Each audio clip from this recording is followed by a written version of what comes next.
So far this homestand, two teams have come to the Coliseum. The Mariners, who are chasing the A's in the standings, and the Yankees, who are just ahead of the Athletics in the wild card race. Either way, the green and gold have stood their ground and defended their home turf, winning 4-6. Tonight, it's the last place Rangers who come calling, and the A's need to take advantage of their opponent and snag some wins over the weekend. A's and Rangers, Game 1, next.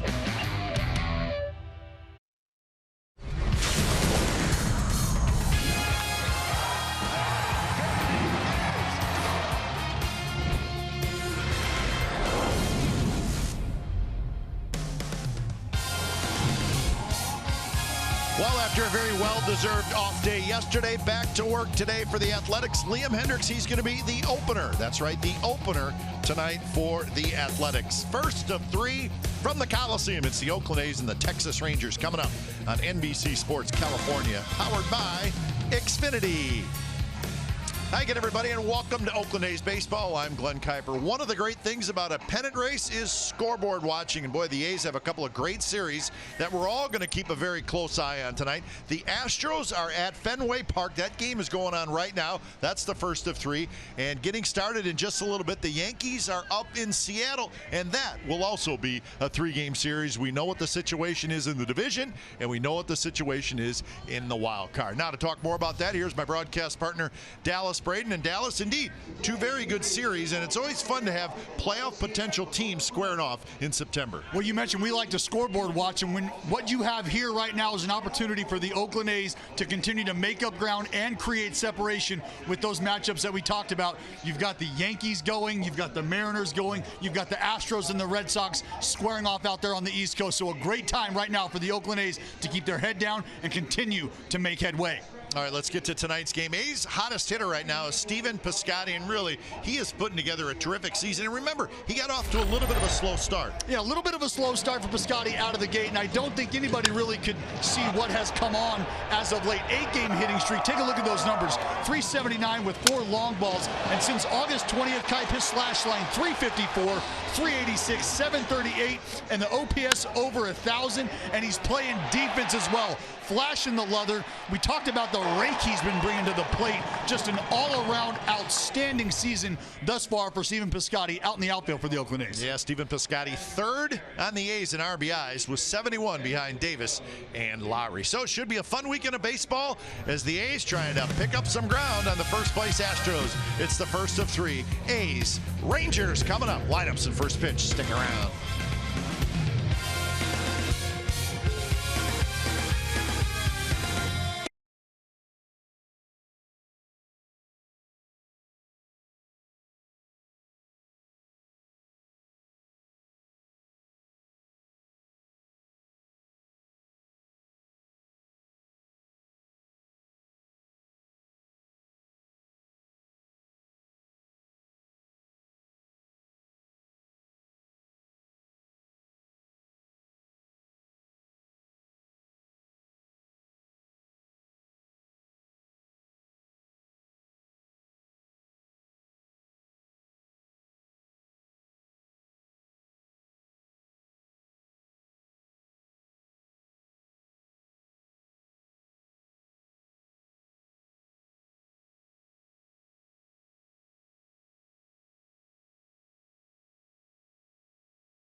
Brought to you by Toyota. Designed for the grind that comes through every time. See your local Toyota dealer today. Toyota. Let's go places. By Southwest Airlines. Low fares, no hidden fees. That's transparency. And by Jack in the Box. Try something different, like Jack's Teriyaki Bowls. Only at Jack in the Box for a limited time. Jonathan Lucroy and the Athletics ready to go on a Friday night at the Coliseum with the Texas Rangers in town. So let's check out the game time weather for tonight, presented by the Santa Cruz Beach Boardwalk. The admission-free boardwalk is open this weekend. 68 degrees, nice night. Crowd still filing into the Coliseum. The A's with the Kelly green tops, as always, on Friday nights at home. All right, let's check out the Texas Rangers starting lineup. It's brought to you by Southwest Airlines, and here it is. Chu, Odor, Andrus, Mazara, Beltre, Gallo, Guzman, Kiner, Falefa, and Robinson. That's the Rangers starting lineup. And he's back. That's right. The opener, Liam Hendriks, back at it again. Finds himself in a familiar position, opening the ball game for the Oakland A's, trying to establish himself right now as somebody the Oakland A's can rely on in these types of situations, in these types of scenarios. Looking to get it going here. First pitch of the ball game is a fastball to Shin-Soo Choo, and it's inside. Chu, Odor, Andrus for the Texas Rangers. Last series of the year between these two teams. A little bit low, 2-0. That's Ed Hickox calling balls and strikes. Gabe Morales is at first, Ramon De Jesus at second, and Jerry Meals, the crew chief, is down at third.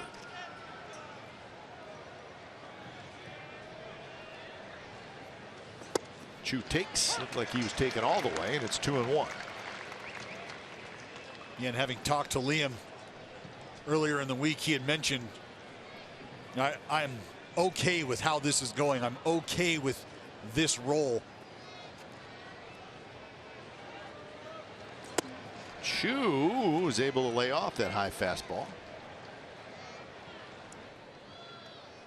So here, try to elevate early. Chu able to hold up.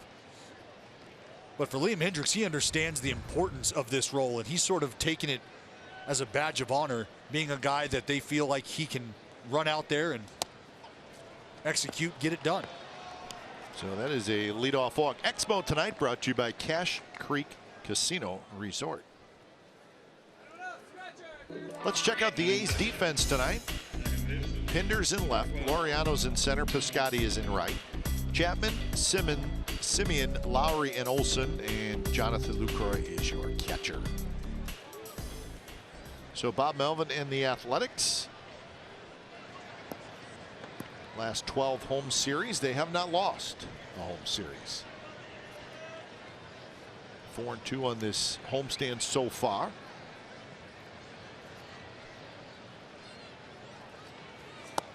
And we all know the situation with the A's trailing the Astros by 3.5 in the division. The A's are the second wild card team right now. The Yankees are the first wild card team.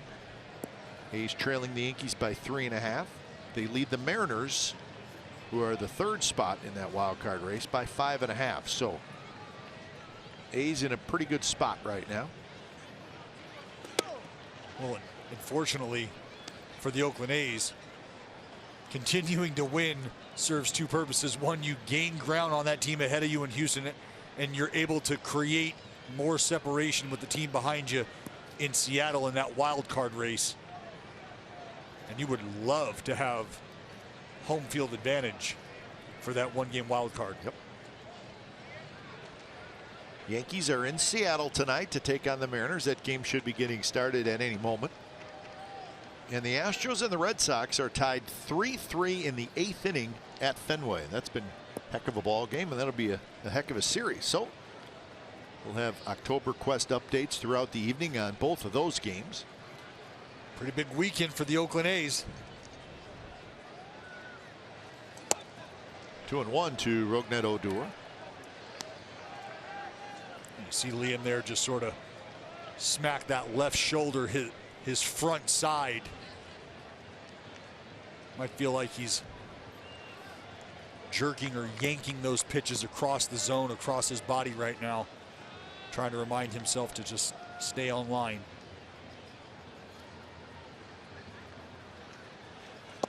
And that one's not close. And now it's 3-1 to Odor with Elvis Andrus to follow, and then Nomar Mazara.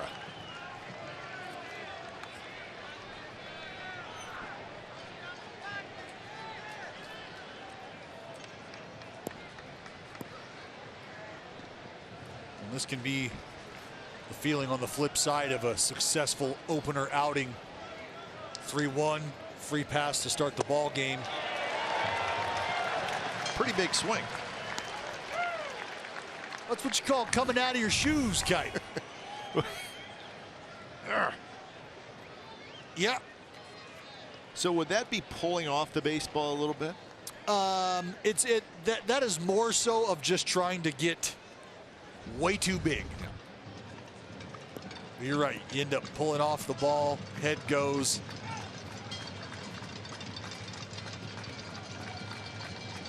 So 3-2 with Chu, the runner, at first.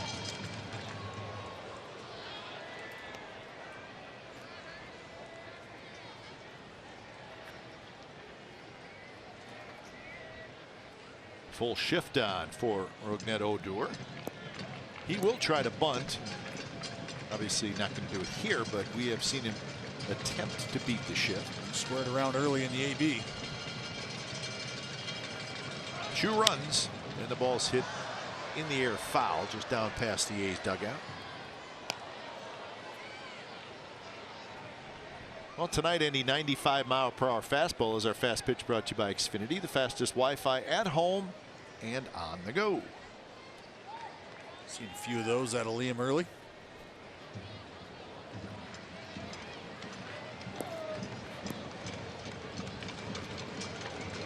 Three-two, nobody out. Go with a sinker away, try to get this ground ball. Chu runs again. High fastball, foul back. And here with 3-2, we saw Hendricks pick over and just check on Chu. But Hendricks not overly quick to home plate. You've seen the jump that Chu has gotten the last pitch. Might not be a case where they have a double play opportunity if they can't check up on Chu and keep him close.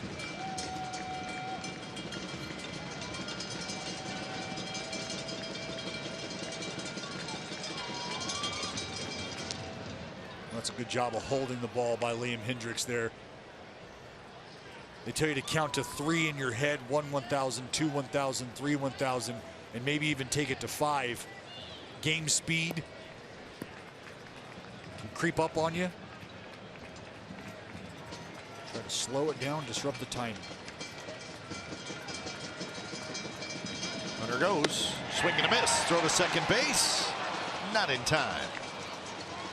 So Odor strikes out, and Chu gets the stolen base. Well, again, a pretty good jump for Chu. Not a bad pitch to throw on for Luke. You can see up in the zone.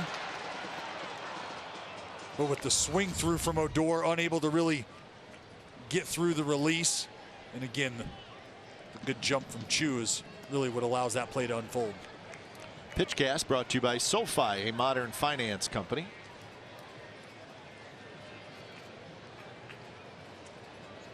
So here's Elvis Andrus. That stolen base for Chu, just his 5th of the year.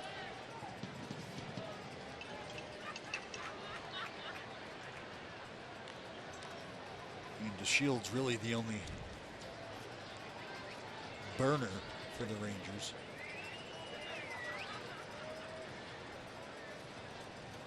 Rangers offense, it's a pretty good offense. They are 6th in the league in total runs scored. The A's are 5th. The A's have scored 5 more runs this year than the Rangers. So it is a dangerous lineup. The problem is obviously pitching for Texas. Rangers are 6th in the league in runs scored. They're 8th in the league in home runs. They walk a lot, 2nd most. They strike out a lot, 2nd most. And there is your run leaders. A's 5th, Rangers 6th. Pretty good teams on that list. Big chopper. Marcus Semien charges, throws on the run, 2 outs.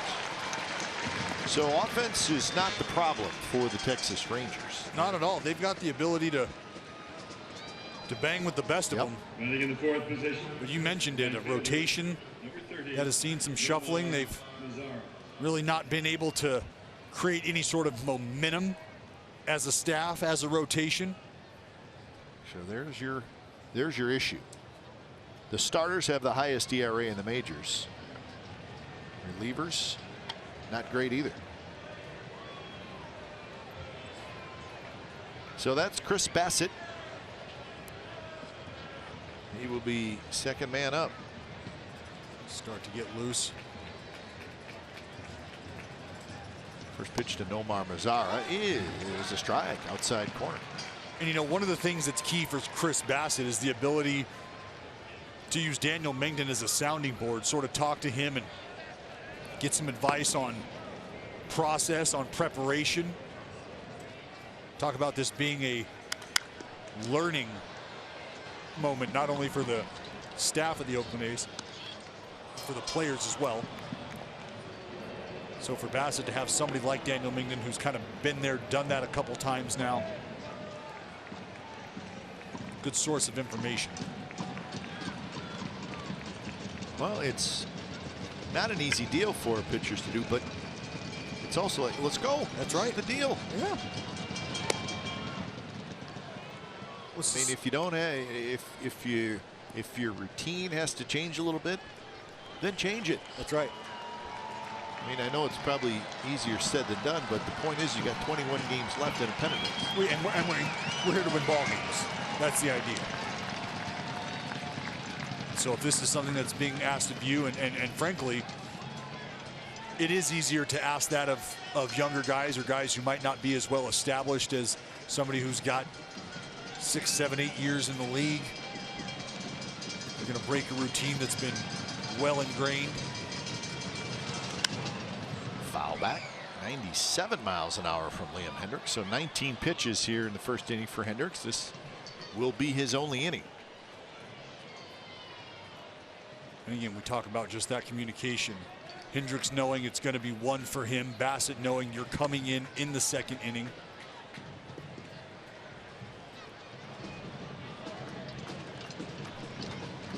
So Chu, the runner at third, he led off the ball game with a walk. 2 pitches grounded toward Olsen, who grabs it. He'll take it himself. So the Rangers threaten but do not score. Here come the A's when we come back.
All right, let's check out the A's starting lineup brought to you by Southwest Airlines. Laureano's going to lead it off, followed by Chapman, Lowry, Davis, Olson, Piscotty, Simeon, and then Pinder and Lucroy. There's your A's starting lineup. We're going to be taking on Giovanni Gallardo, making his 14th start, 17th appearance on the season for the Texas Rangers. Found himself in the bullpen at times with the Rangers.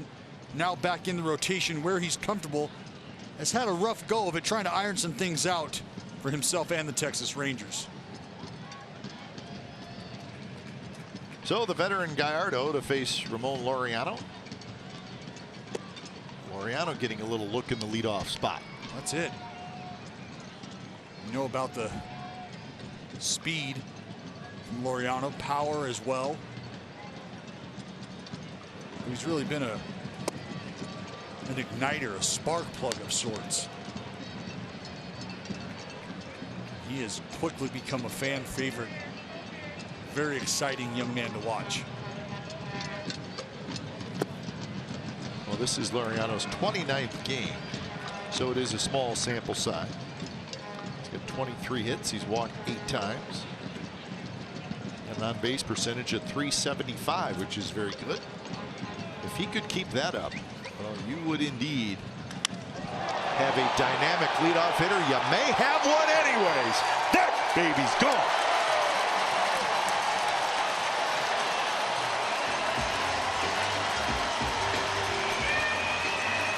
We talked about the speed. We talked about the pop at the top. And he doesn't wait much longer to pop the top on this game early on. Oakland out to a 1-0 lead, brought to you in part by the laser Ramon Laureano. So for the first time in his career, a leadoff home run.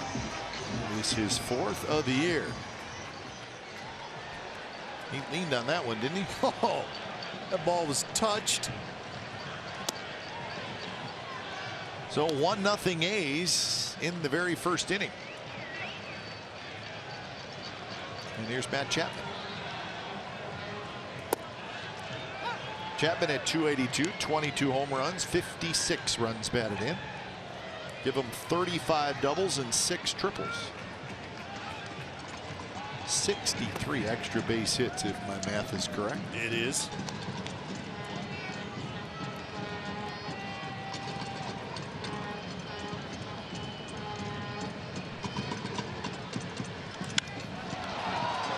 Towards center, Robinson, the center fielder, backs up. Well, we talk about it all the time. Fastballs and real estate, folks. Location, location, location. Giovanni trying to work it inside, but Laureano, you can see, does an unbelievable job of keeping his hands in close to the body line, barrel through the zone. And check out where this thing lands. Deep up in the bleachers in the left. That ain't cheap. Nope, that's an impressive home run. For the A's, home run number 193.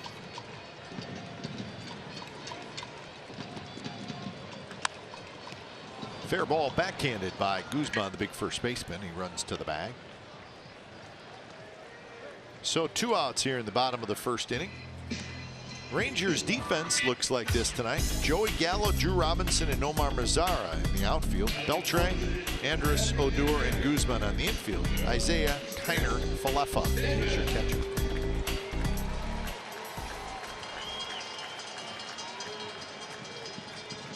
Take a look at the skipper, Jeff Bannister.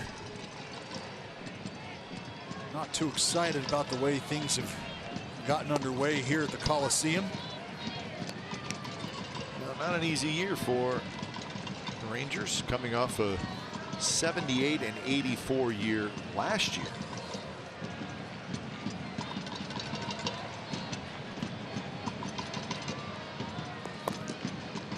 One and one the count to Chris Davis. Let's take a look at StatCast here. They're going to give us some numbers on the long ball from the laser. 108 off the crack of the bat, 30-degree launch angle, almost 450 feet away from home plate. Hendricks on the backhand. Straight over top with the throw. Guzman digs it out, and that will do it for the A's. But the long home run by Ramon Laureano, leading off the bottom of the first. The A's with a 1-0 lead after one.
Different stint with Oakland this year.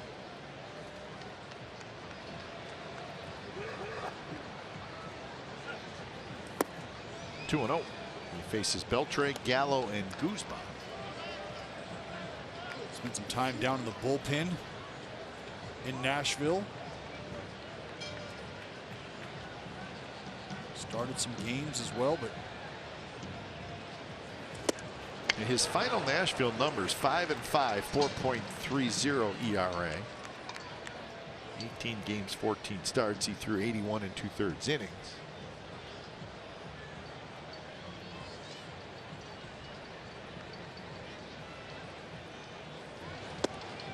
A little bit inside, 3-1.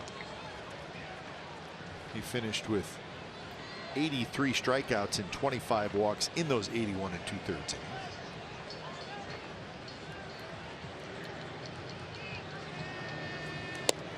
And he misses outside. So for the second inning in a row, a leadoff walk for the Rangers. I'd like to avoid that, obviously, for Chris Bassett, trying to get deeper into this ball game. Free passes, leadoff walks. Joey Gallo. Always seem to be a spur in the side of a pitcher, especially a starting pitcher looking to establish some momentum right now after Chris Bassett.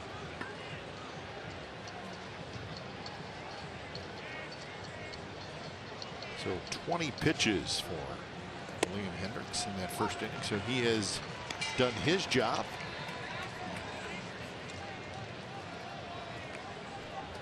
Well, if I'm Chris Bassett, I've done my job as well. 0-1 ahead of Joey Gallo. Poster child of the 3 true outcome. Walk, homer, or a punch out. Yeah, that would be him. And right now, if I'm Chris Bassett and Jonathan Lucroy, I stick with the game plan here. Expand the zone. I'm not going to let Joey Gallo hurt me.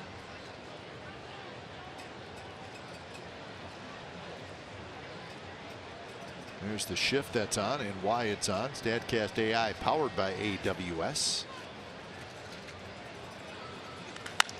And that's a shot, and that's a base hit right field by Joey Gallo. So a walk and a single for the Rangers, and they have 2 on and nobody out for Ronald Guzman. Well, while you'd like to have Joey Gallo off the base pass, and maybe even having rolled up a little 4-6-3. Joey Gallo standing on first base and not making 3 left turns at this point. You'll take it. Another opportunity here for a ground ball double play.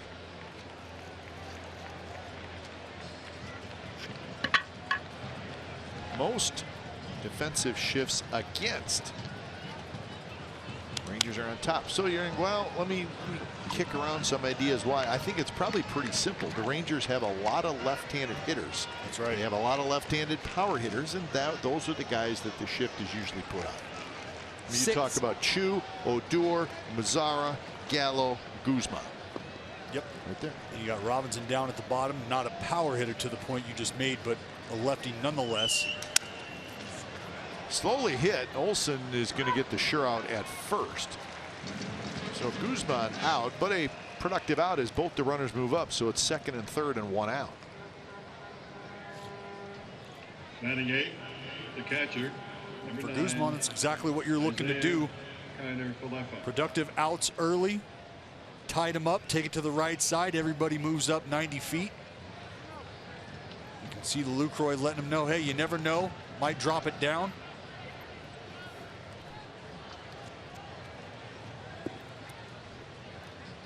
Isaiah Kiner-Falefa. Pretty good story. 263, 4 homers, 32 RBIs. We first saw Kiner-Falefa in a series down in Texas earlier this year. He was playing third base and second base. And the Rangers said, you know what? He's a decent catcher. And I was like, really? Oh, okay. And then all of a sudden he started catching quite a bit, and he's really done a nice job. He has. He's helped out some starts. Served as a good backup as well. Oops, this one foul, headed down toward the Rangers bullpen. Of course, Robinson Chirino still does a decent share of the catching, but if you're the Rangers, you may have to think, all right, do we have something here? Right. One. And anytime you've got somebody that you can play out in the field as well as behind the plate, that's a special individual. Add some flexibility for the skipper.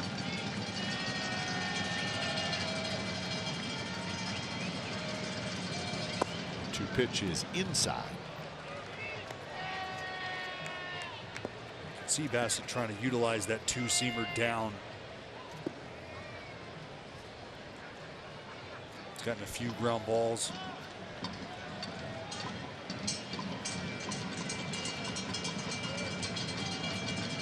So 1-2 with Drew Robinson, the left-handed hitter, waiting in the on-deck circle.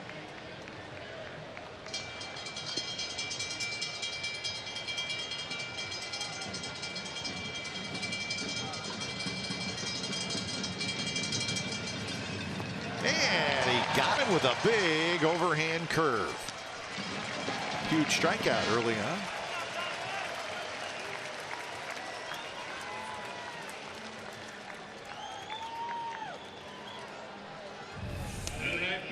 Get a good look at the curveball. Down, and you can see Falefa just flailing. Lucroy, good job bodying up, gobbles it up, checks Beltre. No chance.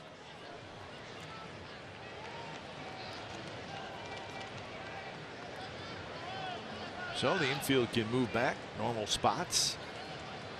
Simeon shifted over behind second base. Outfield pretty straight away and shallow. And pitches inside to Drew Robinson. See a little cutter there out of Bassett. Trying to get that early weak contact. Fastball 91 to 96, cutter 86 to 90, curveball slider, dabbles with the change.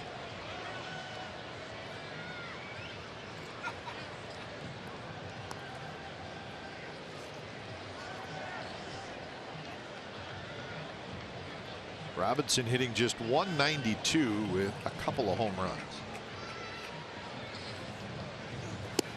Swinging and a miss.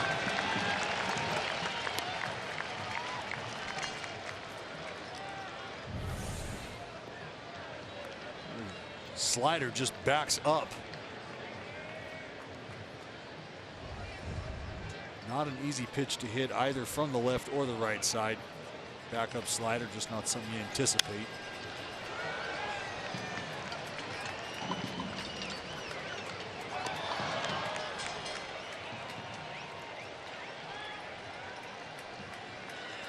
Beltre the runner at third. Gallo is the runner at second.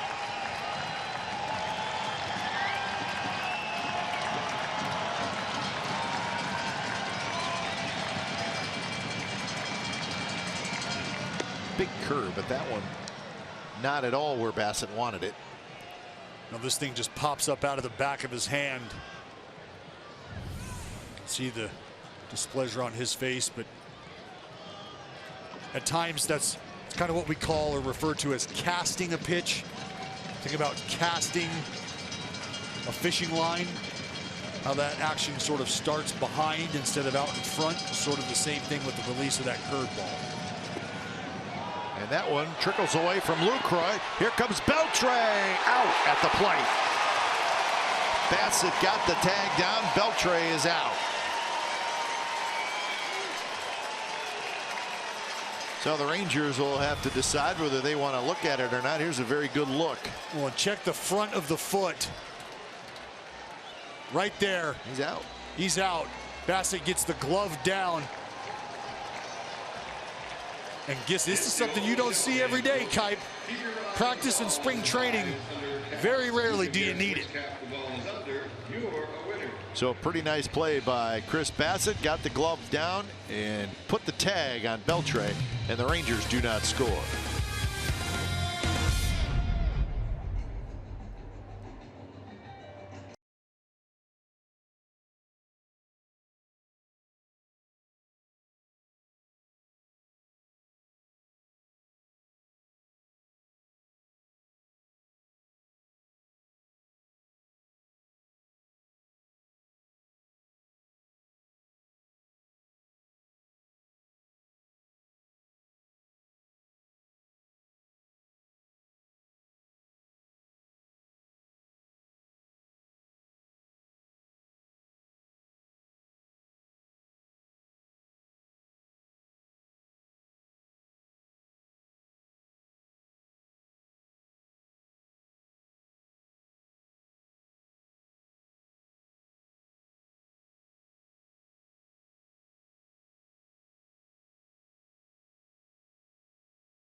Olson, Piscotti, and Simeon against Giovanni Gallardo. The A's got a home run from Ramon Laureano leading off the bottom of the first, 1-0.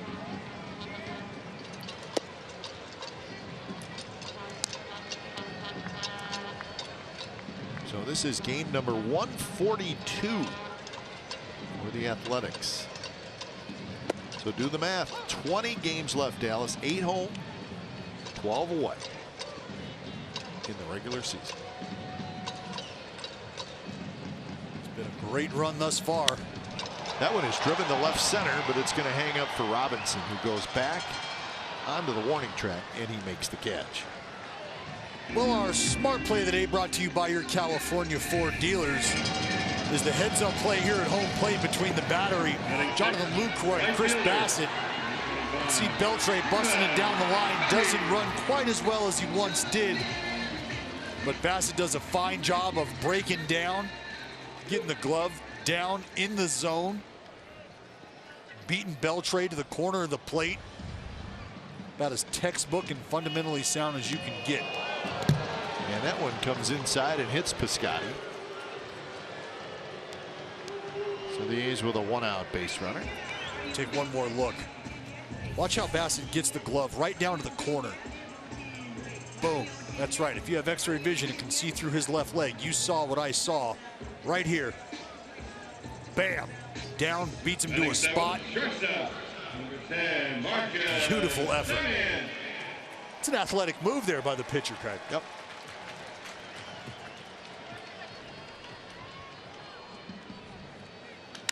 And that one's hit to left field. Going back is Gallo. Gallo near the wall. That baby's gone. Marcus Semien homers. 3-0. The A's lead.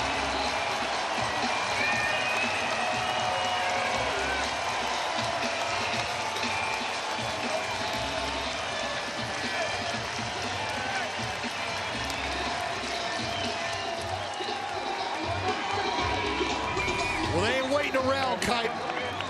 First pitch heater right down Broadway. Marcus Semien's got his bags packed, ticket punched on the board. Next stop, Pound Town. So right over the 367 sign. And that is home run number 12 for Marcus Semien. Good effort by Joey Gallo, but he was not going to catch that one.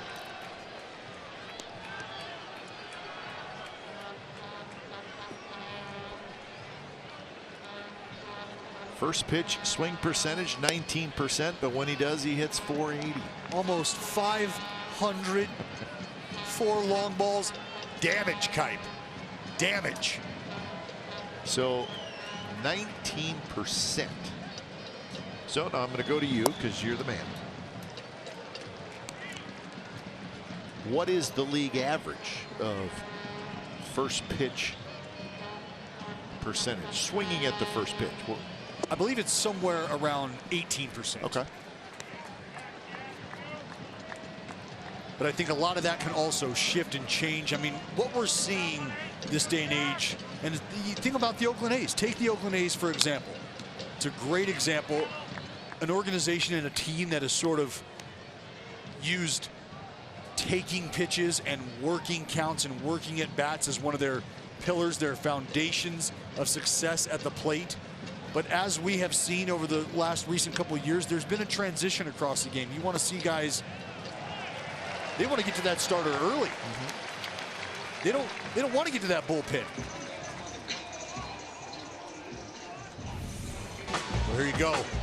Our friends at StatCast crunching numbers already. 100 off the bat, 33-degree launch angle, and 367 feet just out of the reach of the outstretched Joey Gallo to left. But Kipe, today with the starting pitchers not being asked to get deep into a ball game, the bullpen having the horsepower it typically does towards the end of a ball game, you'd have to think the first 3, 4, 5 innings, and sometimes the first 2 pitches, that might be some of the best hitting you get done all night long. Yeah, especially if you're staring at a good bullpen. Yeah. Like if you're playing the A's, you know what's going to happen after the 5th inning. Yep.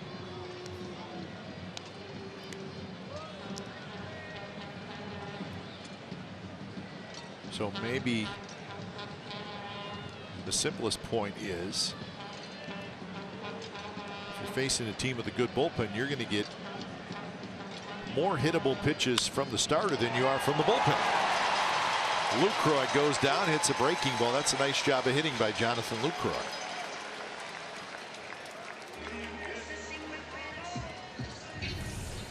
That is. It's a great piece of hitting. Curveball down. You can see Luke keeps the head on it. Keeps the head down, stays through.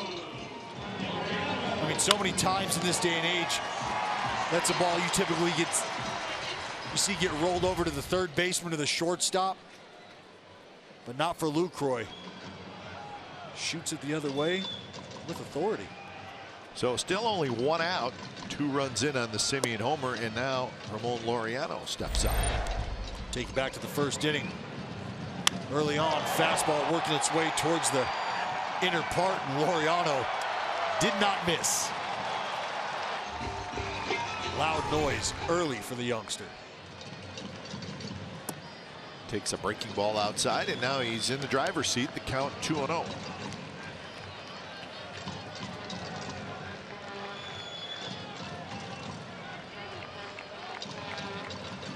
He's got one thing on his mind right now, Kite. 2-0, give me a heater middle in. Let's repeat.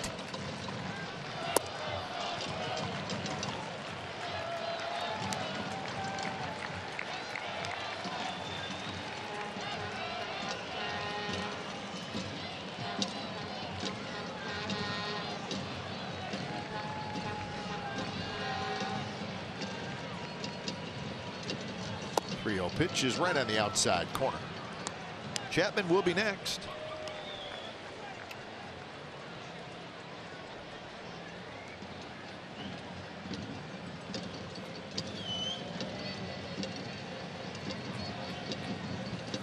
Misses outside, and now the bases are loaded.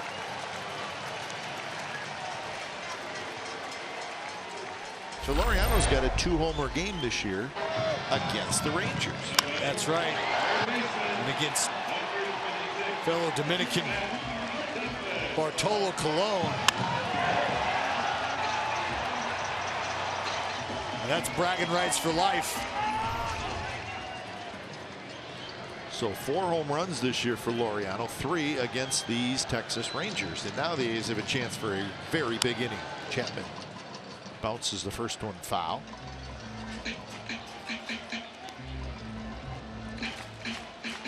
Matt Chapman, since the 1st of June, a .324 average, 13 homers, 33 RBIs. Boy, what improvements he has made in a very short period of time. I mean, that's since June. OPS north of 1,000. But the difference in Matt Chapman now as a hitter is, looking back at April and May, the distance he has come as a hitter, that sometimes is a distance that can take a player a couple of years. Right. He's done it in a couple months. Yeah. For instance, that pitch right there.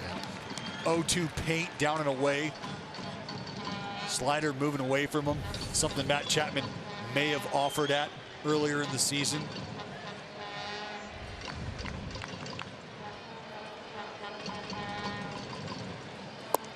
Another good take. 2-2 the count. Pinder at third, Lucroy at second, Laureano at first.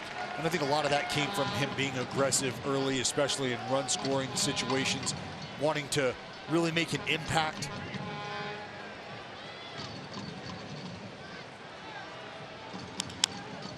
Bounces this one foul. Rolls between Matt Williams and Chad Pinder.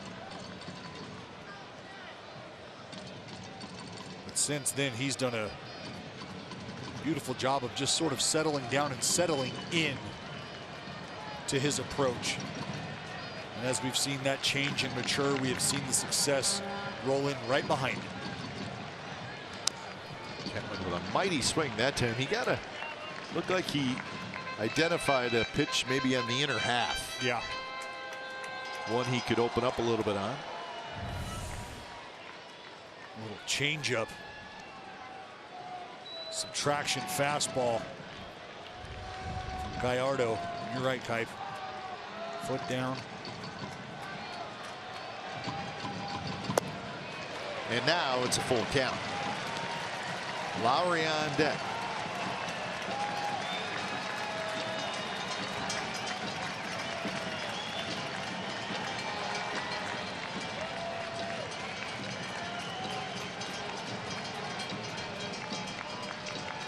Payout pitch, here it is. Up the middle, maybe tipped off the glove of Andrus. 1 run scores. And 2 runs score.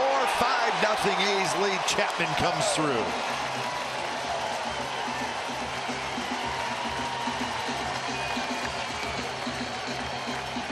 Captain America strikes again.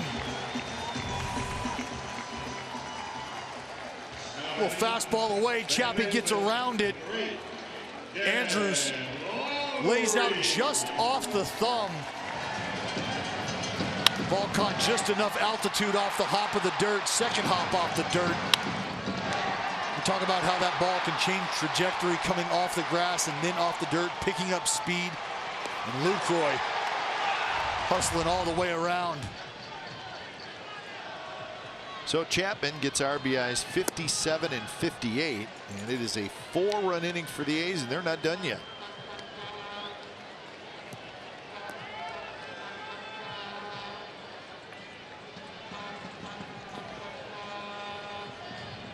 Jed Lowry grounded out to first in the first.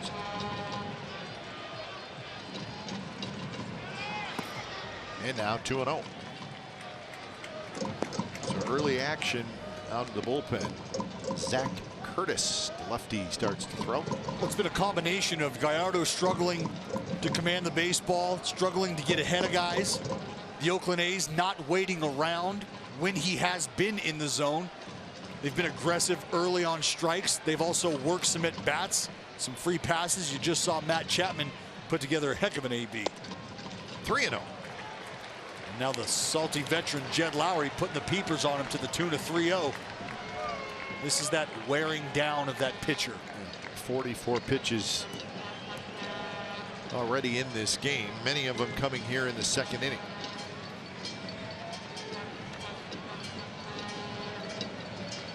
Now this is pitch number 32 this inning, and it's not close. So the bases are loaded. And Chris Davis is going to be the hitter.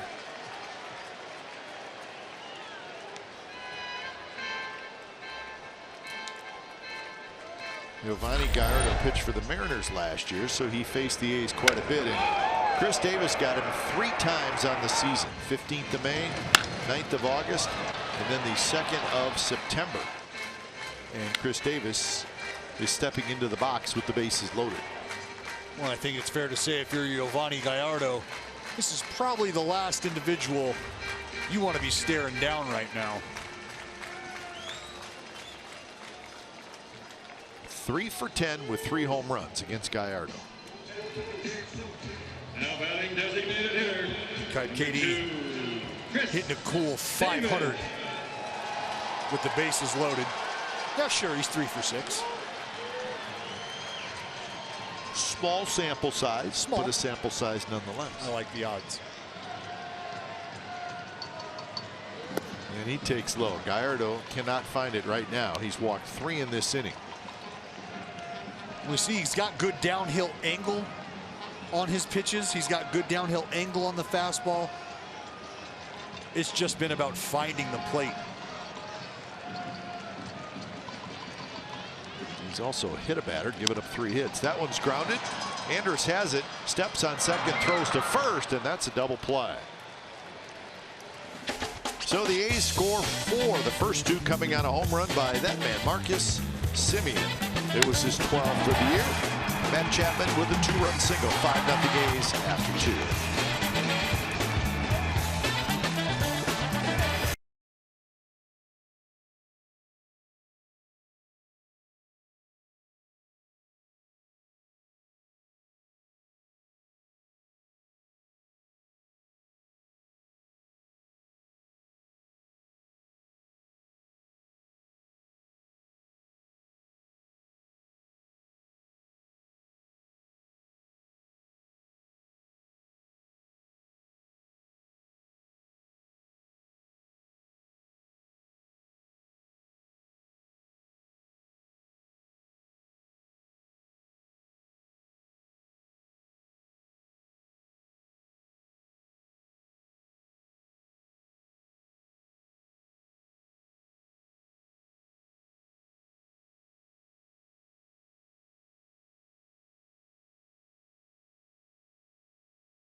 So the A's with a 4 spot in the bottom of the second. They lead 5-0. So we'll see how Chris Bassett handles that as he faces Drew Robinson, who was at the plate when Beltre tried to score on the ball that got past Lucroy, but Beltre thrown out at the plate. Well, for Chris Bassett here early on, sure, you found yourself in a little bit of an unfamiliar position coming into the ball game, knowing that you've got an extended body of work ahead of you. But this is an opportunity. We talk about creating momentum for the game. As a starting pitcher, you have the ability to dictate the pace or the game flow of the evening. So for Chris Bassett, coming out with strike one, great way to start. Just continue to pound that zone. Let the defense work here. That's the best advice I can give any pitcher. You find yourself early in a ball game, up big early. Get back to the game plan, attack, strike one, very important, but let the defense work. Bassett facing Robinson, and then the top of the order, Chu and Odor. And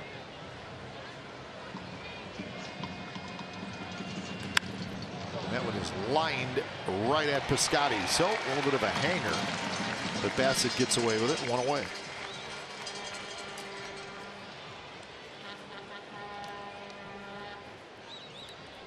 Now batting, number 17, Shin Soo Chu. So here's Chu, who led off the ball game with a walk. He stole the base, but was stranded at third.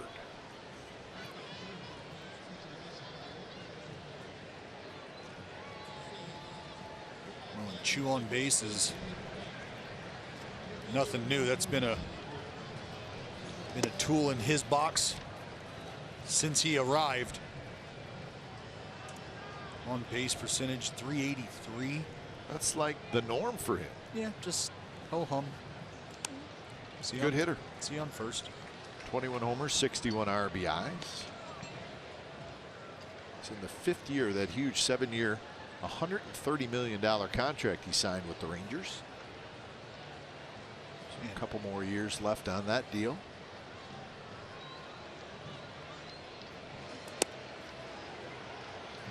And he's not the player he was with Cleveland by any stretch, but still somebody the Texas Rangers feel like they can rely on, they can pencil in for some decent production. And as we always like to say, Dallas, it wasn't his fault that the Rangers offered him $130 million. I mean, what do you want him supposed to do? Right. Yeah, I'm in. I'll take that. Well, I mean, really, it's a contract for a guy who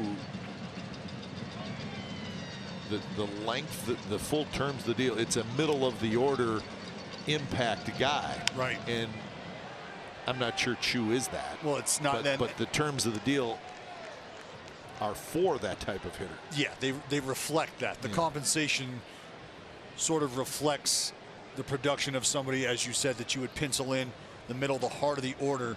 And again, maybe that's not who Chu is today. 2-2 to Chu. Got him swinging, 92 miles an hour, a little movement. So that's 2 outs here in the third, and time for our first October Quest update. Let's check in with Brody Brazil. Number 12, Rougned Odor.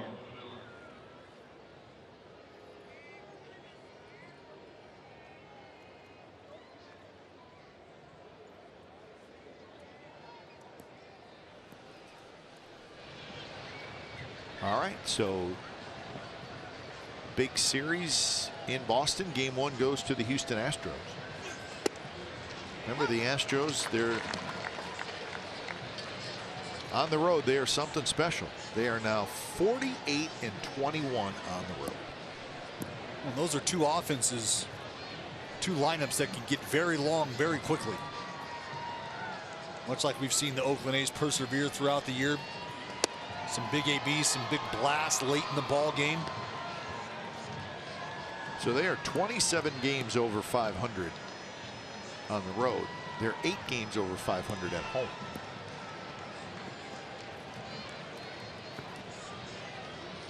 win for the Astros, their 88th win of the year.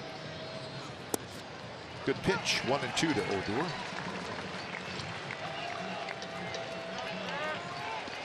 Just on that fastball right there from Bassett, you can see some good late little finish, late little life in the zone.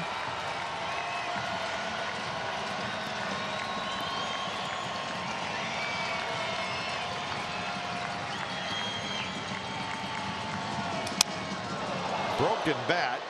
Simeon backhands, quick throw to first, and they get the speedy Odor. So the bat ends up on the infield grass in a good inning for Chris Bassett.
Edwin Jackson is part of our Xfinity Friday night interview. He's in the dugout. Edwin, thanks for stopping by. We appreciate it. What's going on, fellas? It's a pleasure to be here, man. Well, we're glad to have you tonight, and we're glad to have you for the last couple months. Tell us about joining this Oakland A's team. You've been in baseball a long time. You've been on really good teams. You've been on teams that weren't very good.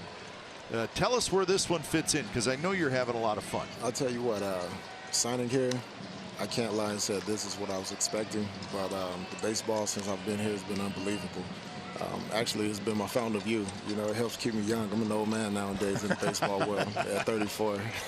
So coming to this team, it definitely energizes you, and it makes you want to join in on what these guys have going on. 0-1 to Matt Olson, and count a little bit outside.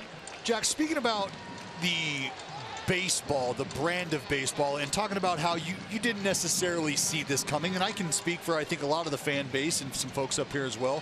Maybe, I don't really think anybody saw this coming, but as you've seen this team's complexion change, what have been some things that you think have played a major role in the success of this ball club, this young ball club? I would say, first and foremost, any winning team, you're going to have pitching and defense. You know, when you have great pitching and you have a great defense, the offense comes and goes, but as the one-run games, how many one-run games can you win? And that's what'll make or break a team, as I get sunflower seeds thrown at me. But the focus is here. But the pitching, I mean, look at the bullpen that we have. It's one of the best in the game. And, you know, Bomel has the luxury of using the starters how he wants to. And the starters have, you know, we had a little rough stretch a couple weeks ago, but we've turned it around, and it's been fun baseball back on. So it's always good to go out and give the bullpen a little break when we can, because we're going to need those guys coming down these last few weeks of baseball. What do you think when the starting catcher, your starting catcher, who, right, you know, he's got to be in the game, studying everything, and he's throwing seeds at you? That's fine, as long as I don't have to pitch against him. He owns me. You don't forget that stuff, right? Never. Now, you said obviously we know you've been around a long time. You come to this team, and there are a lot of young players, but there's some veterans as well. How long before you feel like you can if you want to do that, take somewhat of a leadership role. I know that's probably harder to said than done because you are a new guy, but you're also a guy who has seen it all in the big leagues. Right. I'm kind of go by feel. You know, I just kind of do my thing, and when someone comes around and they need some information, you know, I'm full of it. Obviously, I've been through it all, the good, the bad, the ugly, and in between, and I'm still here. So I'm not coming in and I'm not trying to take over a clubhouse immediately. You know, these guys have a great thing going on over here, obviously, already. So I just want to come in and I want to mix in and be informative when I need to. Coming into Oakland, knowing what you knew about the organization from afar, what was something that you anticipated or were maybe looking forward to, or were looking forward to gaining knowledge about the Oakland A's, whether it be the playing surface or what is that vibe in the clubhouse like? Is it real? Like, can you really be yourself there no matter? What was something that you were really looking forward to finding out about the organization? That's interesting, man. You hear the Billy Bean baseball, so you obviously you want to come in and you want to see what it's all about. But I think just the way that they read these guys coming up through the minor leagues, the patience that these guys have as young hitters, that was the first thing that kind of stuck out to me. The at-bats that they put together, and they grind on a pitcher. It doesn't matter what pitcher it is, they grind on them, and they don't care who they're facing. They're ready to go out and they're ready to hit. 3-2 to Stephen Piscotty, and he pops a foul back. Now, before you came on, you also said something to us about the weather. You've been in the Midwest, you've been on the East Coast, you've been everywhere. It's a pretty nice place to play weather-wise. Would you agree? I agree. It's a little cold, but I don't mind the cold, especially if you want to play in October. You plan on playing in the cold anyway, so why not, you know, get a chance to experience it now? Well, we'll tell you this, Edwin. The October weather in the Bay Area is very, very nice. That's what I hear. Maybe even a little bit warmer than in the summertime here at the Coliseum. It's probably the best weather of all, so keep that in mind when you guys get to the postseason. Definitely will. We're definitely pushing for that. You know, that's the main goal in mind, is get to October baseball. There's nothing like it. And one thing I wanted to talk to you about, one thing I think I want the fans to really know, as an elder statesman of the rotation, what has it been like for you to watch these young guys come and go, come up, make an impact? Maybe they find themselves on that shuttle back to Nashville. Nevertheless, they find their way back up here. What has it been like to watch this drove of young arms, whether it's in the rotation, in the bullpen, come up and make the impact they have made? Oh, man, that's amazing. That's a nice piece of hitting right there. It's amazing, man. These guys ready to step in and step up and get the job done. You know, obviously the rotation has been up and down. There's been people getting hurt, so it hasn't been a full, stable rotation the whole year. And I feel like everyone that I've seen come up and step on the mound and take the ball, they've all been ready for the challenge, and there's no fear. You know, they're all ready to go in and keep everything going. No one wants to be the weakest link, and when you have a team full of guys like that, you know, you can't help but win. You know, no one's afraid of anything, and everyone's ready to step up and be a hero. Well, Edwin, you're going to take them on tomorrow, so we want you to get back to scouting the Texas Rangers. Thanks for stopping by. We appreciate it. No problem. It's always a pleasure. All right, so Edwin Jackson tomorrow, 5-3 record, ERA under 3. He's been terrific all year, and we appreciate him spending a little time with us during the game. Edwin Jackson's kind of a cool cat, isn't he? I mean, he's one of the coolest customers around, and I mean, we talked about it. He's been around. He knows what to expect. He knows how this game is played. He knows the expectations down the stretch. He knows what it takes to be a positive influence in the clubhouse. He knows what it means to be a sounding board for young arms, players alike who are just trying to find their way.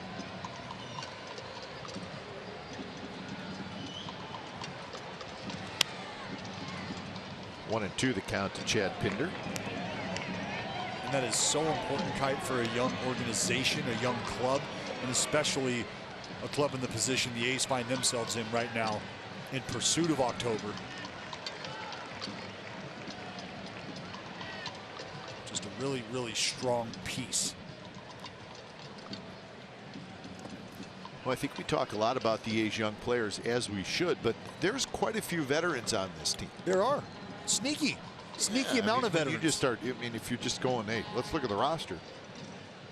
And I think that's a good thing. Oh, it's a tremendous mix, and it's a great mix in all the right spots. Think about Edwin Jackson, veteran starting pitcher. You think about the additions in Familia, Rodney, Kelly. Off the plate, Anders bare hands throw, and that is a very nice play by the Rangers shortstop Elvis Anders. A barehander on the infield grass, and he throws out Pinder.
Company.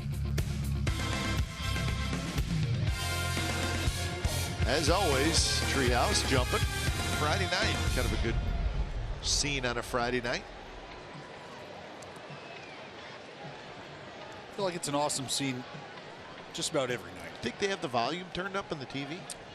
So They're they missing, could hear some of the great analysis from Dallas Braden. they're missing out if they don't.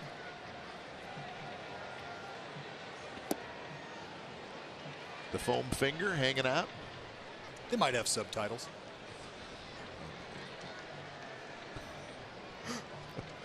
They are getting after it in the treehouse. Not a bad view out there. No. Sidle up, get a beverage, a snack, make your way on out to the rail. And we know that the view is good because we did a game from out there earlier, and it was actually a very good view. It was a great time. Fans seem to really enjoy that space out there. Provides them with some flexibility and some different viewing options. Good pitch, 1-2. How about this play by Elvis Anders? This is incredible, Kipe. I mean, takes you back to the play that the Wizard, Ozzie Smith, made. You remember that ball up the middle, it hits the rock, ricochets, he's got to react. Not quite the same degree of difficulty here, but same premise.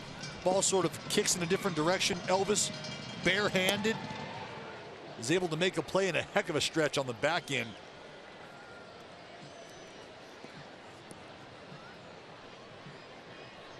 So 2-2 to Anders, Mazzaro to follow, and then Beltre.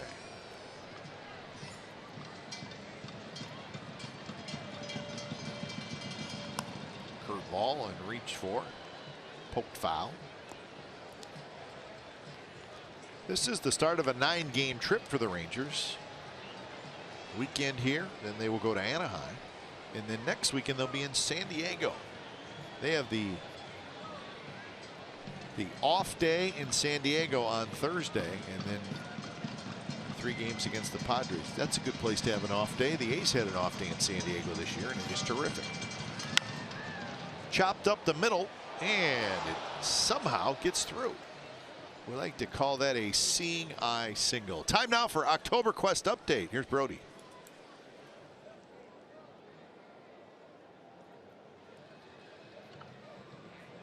Now batting, number 30, Nomar Nazar.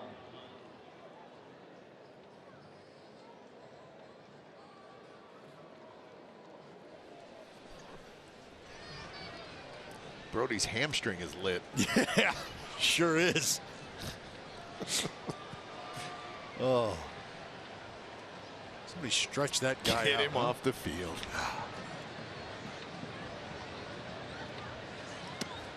Not close, 1-0. So Lucroy wrestled with that one a little bit. So Yankees leading the Mariners in the 5th inning. Mariners are 5.5 games behind the A's. Got the big maple on the mound for the Mariners tonight. Good pitch there.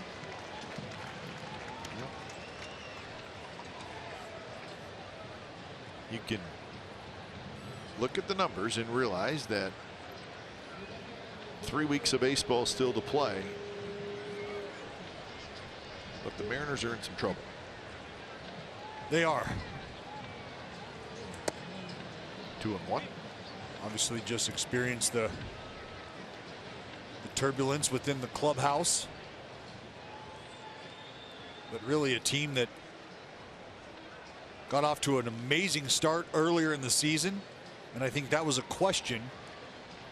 Was that level of play sustainable? The way in which they were winning ball games, tight one-run ball games.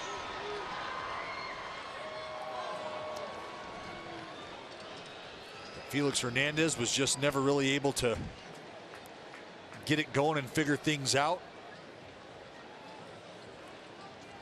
And the Mariners went 10-13 in July and 12-16 in August. And it just coincided with the A's getting ridiculously hot. And that's why they talk about getting hot at the right time, playing good baseball at the right time. And that can happen at any point during the season. Swing and a miss, struck him out. 3rd strikeout for Bassett. Well, Bassett does a beautiful job of moving the heater around the zone this entire at bat, up top, inside, down and out. And a well-located 93-mile-an-hour two-seamer down and away from the big lefty Mazzara. And you can see here with that hitch in the lefty swing, he just gets beat to the spot by Bassett, down and away.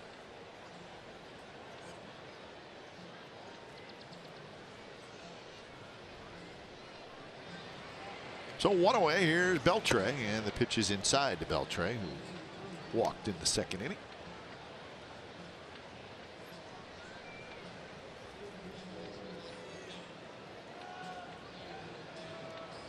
Angels won tonight in Chicago, 5-2 over the White Sox.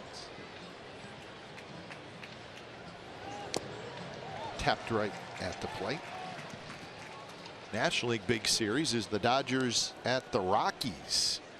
Rockies with a 1.5 lead over the Dodgers in the NL West, but the Dodgers are winning tonight 4-2. Big series out there. Isn't it funny? It's still even with 20 games to go, Rockies in first place. It's still hard to imagine the Dodgers not making the postseason. It is. Right? It is. I mean, as highly touted as they were, and the expectations surrounding the club coming into this season, you just sort of feel like they're going to make it. Right. And there's a lot of folks who felt during the beginning of the season, or towards the middle, excuse me. Laureano's right there, and he's got it. That the Dodgers were eventually going to figure it out, eventually take over first place, and never look back. And that just never happened. It hasn't happened yet. And the Rockies are playing great. Rockies have won 5 in a row, and they got a very, very good team. The A's saw that firsthand. The Rockies swept the A's at Coors Field. And it wasn't during a down stretch where the A's were struggling. No. The A's were rolling along. Playing very well. Back to the Dodgers, Kipe, they also had the rug pulled out from underneath them very early. You lose your stud shortstop, all-star rookie of the year in Kyle Seager. Excuse me, Corey Seager.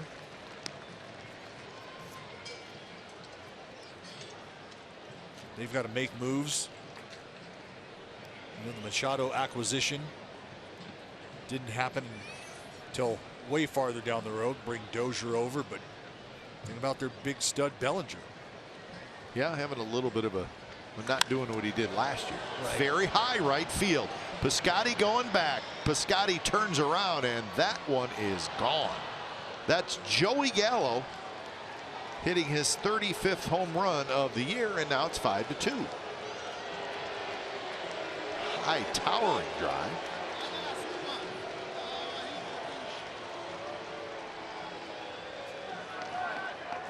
So that's RBIs 80 and 81 for Joey Gallo. Well, it's just a slider. Now batting, number 67. I feel like they were trying to get this thing back door, and you can see Luke reaching back more towards the middle. This thing just didn't have the finish. Gallo drops the head in the nitro zone. Trying to lean with it, bring it back, keep it in the field.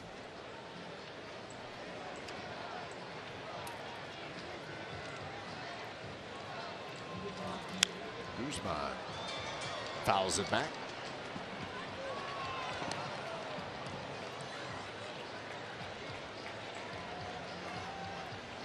Guzman grounded out in the second inning.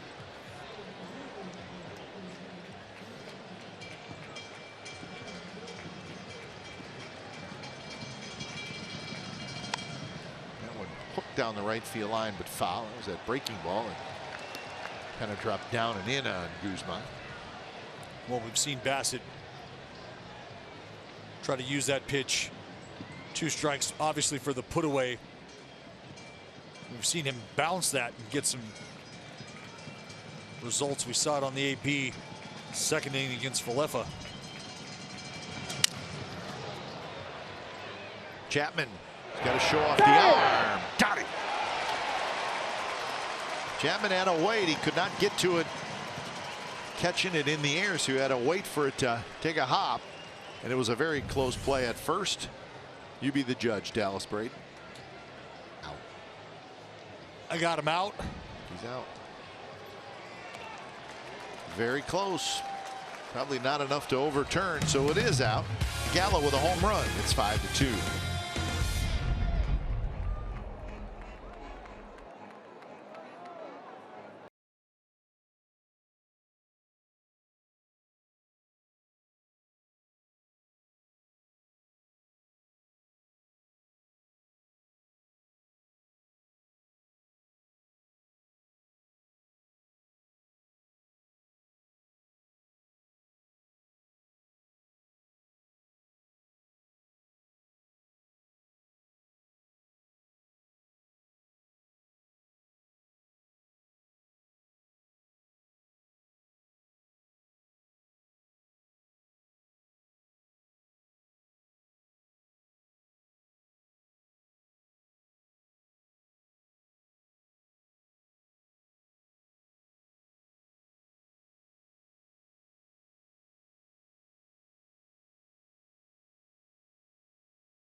Rich Hispanic history of Oakland with our annual Hispanic Heritage Day. This year, one-of-a-kind Sugar Skull bobblehead has been crafted to celebrate this special day, presented by Chevrolet. The first 15,000 through the gate for Sunday's game at 105 against the Rangers get this one-of-a-kind skull. Grab your tickets at athletics.com/promotions. So that's Smero Petit starting to throw. Bassett has gone 3 innings. Base hit left field. Jonathan Lucroy is 2 for 2. That's 6 hits now for the A's.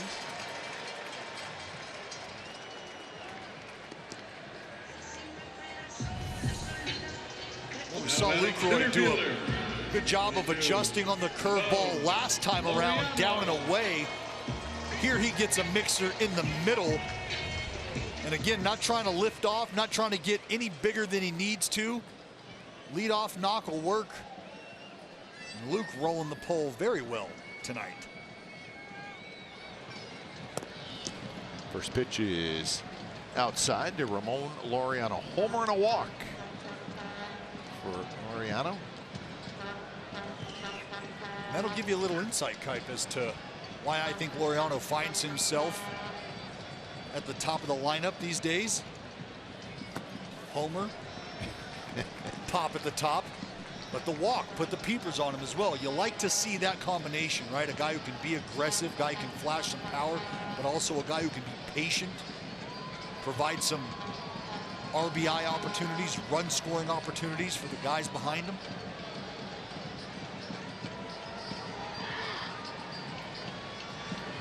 I think with somebody like Laureano, I mean, you could look at the numbers right now. It may not be completely fair because it's just his 29th appearance. He's got 79 at bats. And you're going to look and say, well, he's got 25 strikeouts. That's a high amount, but just I don't know that you can look at that just yet and make a full grade. Well, I mean, he's learning how to hit it at the big league level. He's not a finished product yet, but does he look? You know what I always look? Does he look overmatched at the plate? And he doesn't. And no, and if I'm being honest, I'll say maybe the first 2 times around, the first 2-3 ball games, some swing and miss. Yeah, but also probably pretty jacked up. Oh, right? Absolutely. I mean, he plays with a motor that's rolling. It's high. It is high. I mean, you know, there was a ball hit about 480 feet to center field that he climbed the center field fence on.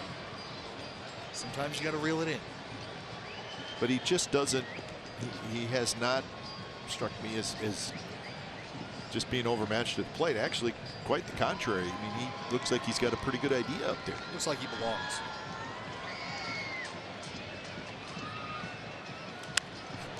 This one hit high, left field, toward the line. Gallo over. Gallo goes into a slide, and be careful, Joey Gallo. You see them go into that slide, but you got to remember about the bottom 3 to 4 inches underneath the padding. It's just straight metal. Well, and not even under the padding, but right there you can see the grading as you head over. They try to put some padding down, but oh man, and that right knee banging into that little crevice that you mentioned, Kipe, that's not going to feel good.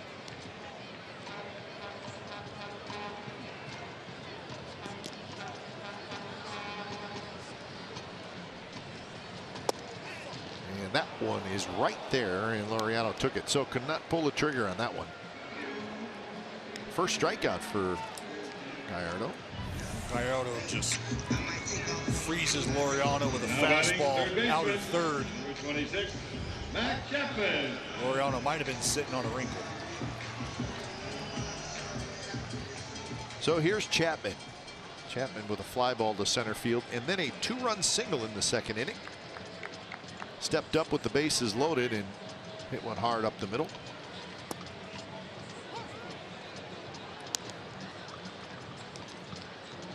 So 22 home runs now, 58 RBIs for Matt Chapman, and a .283 batting average.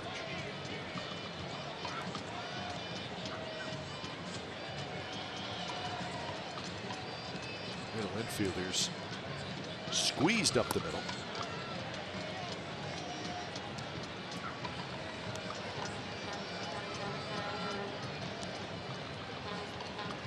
Looking for a double play, but the Rangers, it would have to be hard hit at somebody because Chapman runs so well.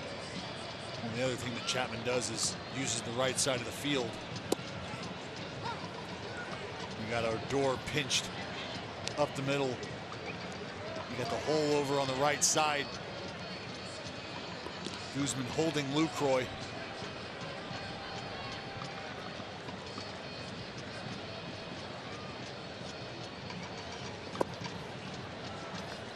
So 2-2 now to Chapman.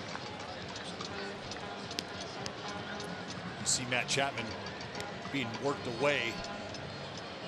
Might be an idea. Look for something out over. We've seen him go to the fastball down and away against Laureano. Thinking right side. Good swing there on a fastball away.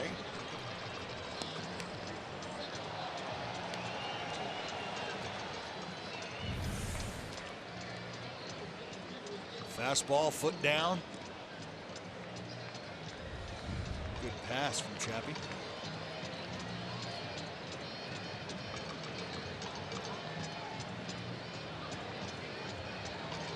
Darren Bush, he's not smiling, but he's smiling inside. He's hitting instructor who obviously doing a lot of good things with some pretty darn good hitters to work with. Hey, NBC Sports California has compiled the A's top 50 memorable moments in Oakland. We want the fans to pick the most memorable moment. Scott Hatteberg's walk-off home run extending the A's win streak to 20 games and bringing Steve Vucinich out of the dugout. That was in 2002. Or the World Series sweep of the Giants in 1989. That one will always be tough to beat. And I think you did a good job of kind of breaking it down last time. The play, Day, right? Event. Yes. How about that? Yep. Play, day, event. I'm with you. So we're just going out on our own here, Yeah. putting it into category. Yes, it's not necessarily sanctioned. That's our opinion. So play, Day. I'm saying Hatteberg. Yep. Day, Brayton. I'll take that. Event, World Series sweep of the Giants. If I had a vote, I don't. But if I did, I would let you vote in that order. play, day,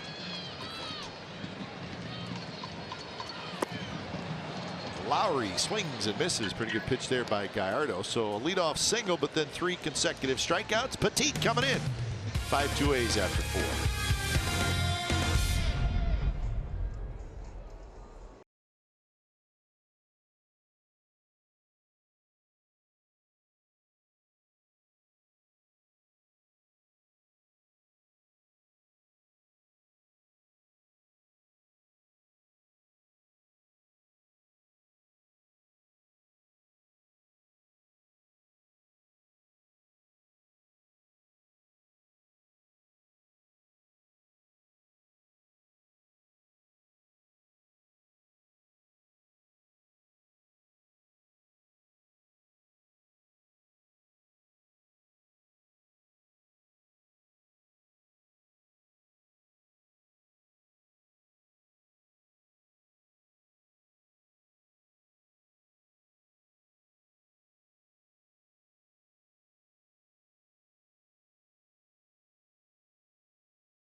Is brought to you by the Chrysler Pacifica Hybrid, America's first hybrid minivan.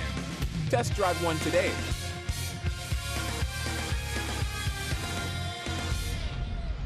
A's 5, Rangers 2, first of 3 from the Coliseum. When it's time for change, think Speedy Oil Change and Auto Service.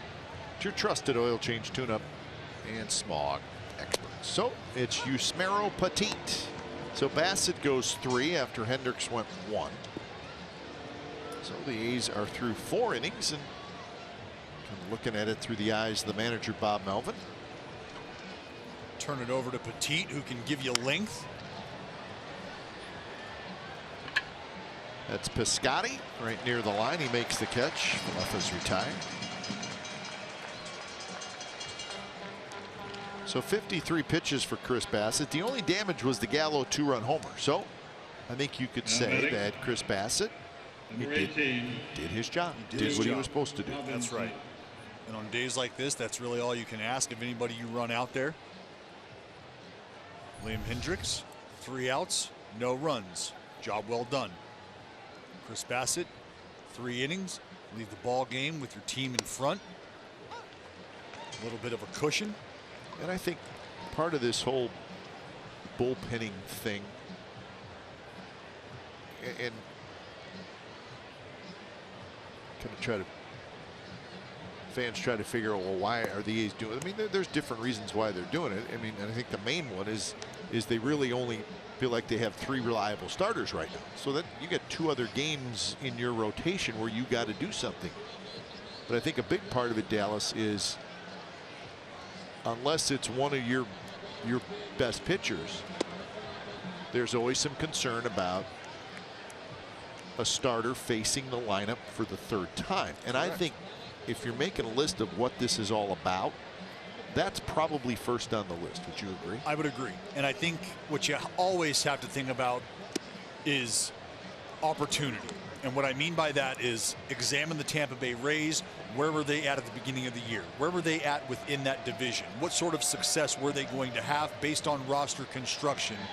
So at the end of all of that, what I'm getting at is they were probably a team that was in a position and poised to deploy the bullpen approach.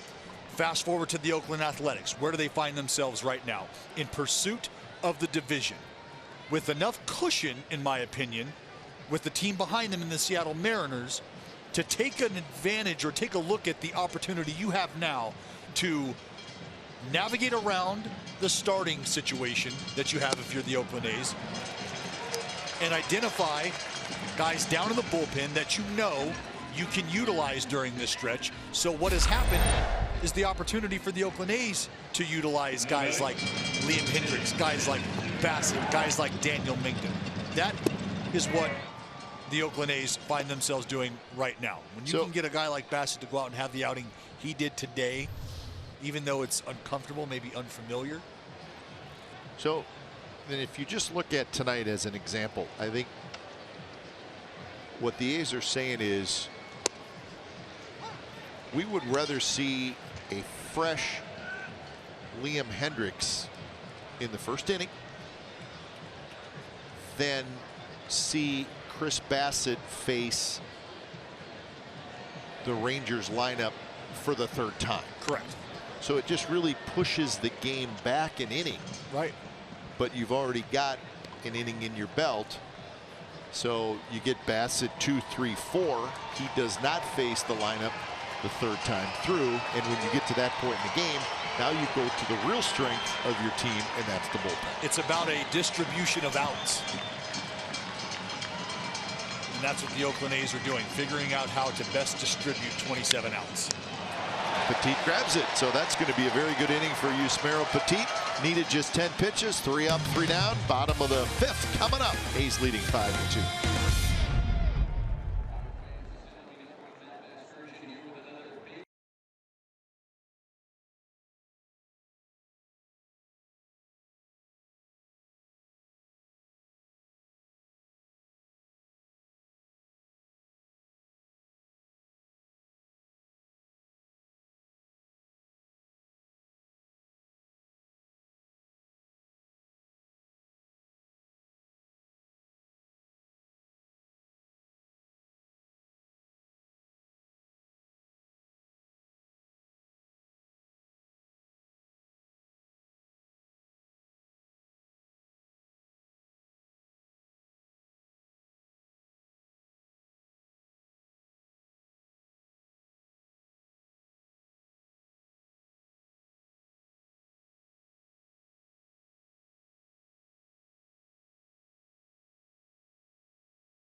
post-game live 1 hour before and after the Niners face the Minnesota Vikings to open the season. And you're also going to get in-depth 49ers coverage every night with insider Matt Mayoko on NBC Sports Bay Area.com.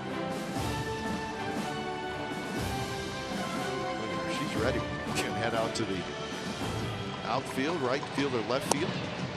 Join the drummers out there at Averia. That's growing the game, Kite. That's what that is.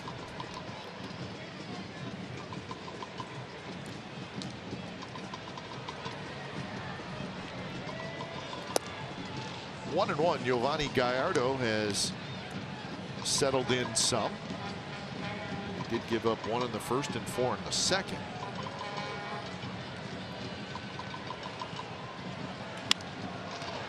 On the ground, Elvis Andrus ranges to his left and he throws out Chris Davis for out number 1. Well, MLB.TV is now available at a lower price, folks. $49.99. Watch every out-of-market regular season game, plus get a free subscription to MLB At Bat Premium. Blackout and other restrictions do apply, so visit MLB.TV to take advantage of this special offer. Here's Olsen. Good time to get it in. Postseason coming.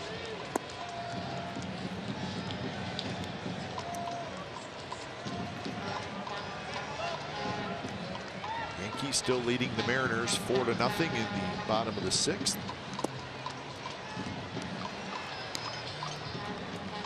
Astros won earlier. Zedzik and Curtis, a lefty and a righty, warming up for the Texas Rangers. And the Astros won that game 6-3. Good pitching matchup, Cole and Price. They both pitched well and both got no decisions.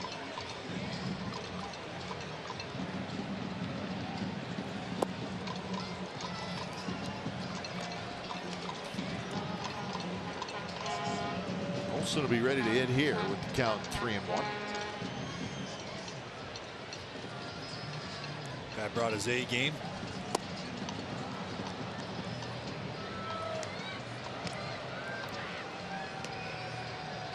Three and 2 the count. Piscotti to follow here in the bottom of the 5th. Giovanni Gallardo trying to buy some outs here for the Texas Rangers. We showed you double cranking down there in the bullpen. Here at 93 pitches. This speaks to the point that Edwin Jackson made back in the 3rd inning. They just grind on pitchers. On a 3-2 count. And that one just missed. Gallardo thought it was a strike. If you're a pitcher, you want this. If a hitter, you say, no, that's low. Yeah, it's a borderline pitcher's pitch. Right fielder, 25. So Gallardo not too happy about it.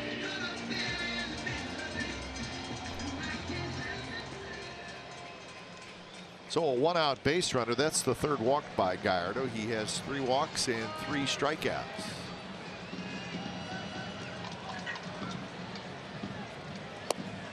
The Yankees team ERA is 4.97. That's 3rd worst in the American League.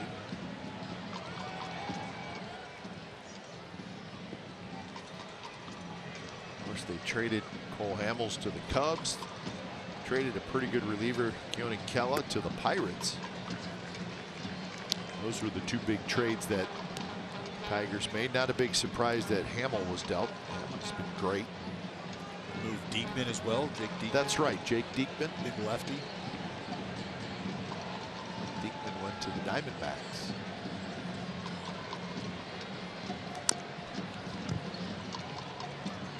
So there's definitely been some shuffling and some rearranging, if you will, of the roster for the Texas Rangers. You mentioned Cole Hamels' departure. Again, I go back to the, I don't know if experiment is the right word, but I guess the attempted evaluation at Matt Bush early in the starting rotation. Things didn't quite work out. And now Bush on the disabled list. I don't believe he's going to pitch anymore this year. Probably take it to the house.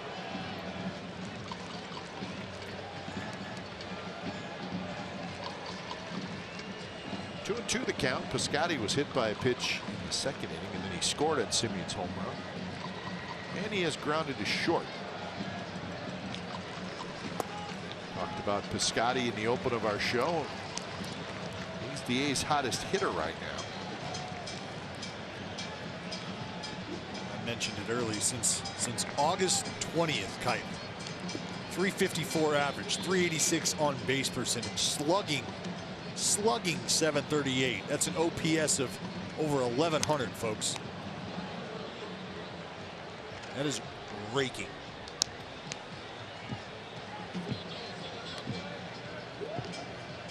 So the count remains 3-2. Right at 100 pitches for Gallardo in 4 1/3 innings.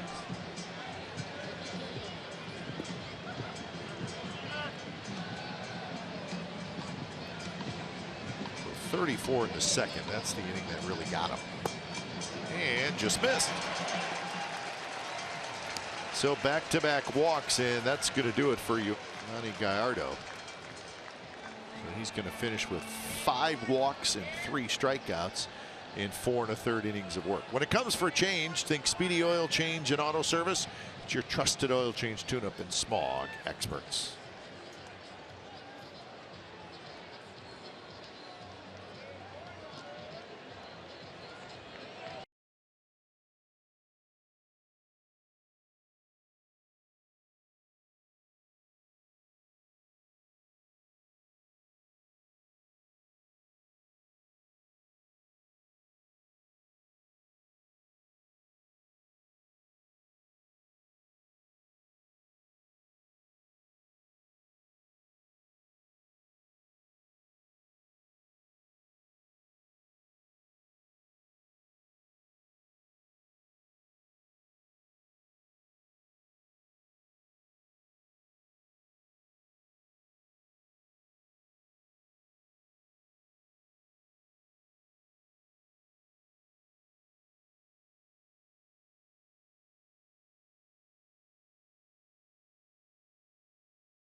Man right there, Chad Pinder, earlier today, presented with the Roberto Clemente Award. He is the A's nominee for the 2018 Roberto Clemente Award across the league.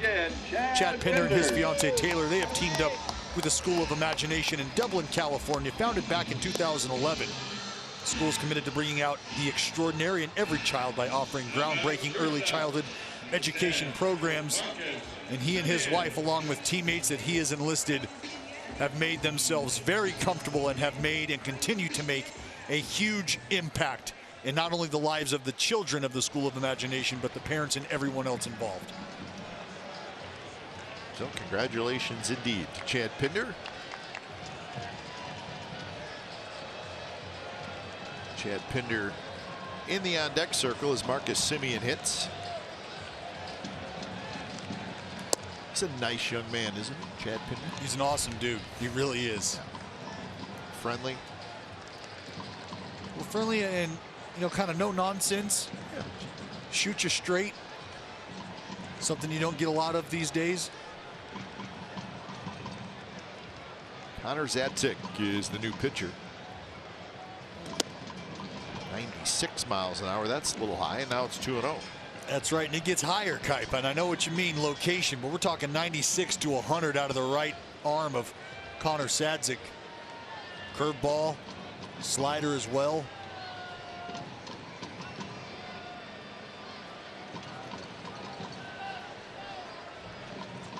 last year, about halfway through the season, Zadzik in the minor leagues, the Rangers said, you know what? It's time to make you a reliever. And that happens sometimes. It does.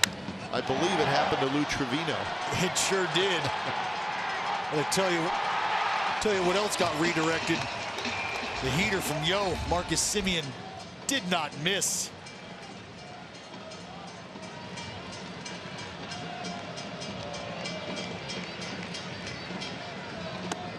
Strike on the inside corner, so the count 3-1.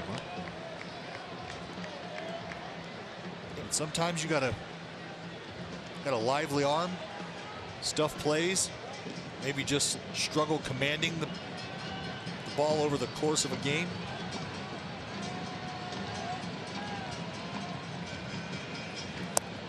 And that one is outside, and it's another walk. 3 consecutive walks.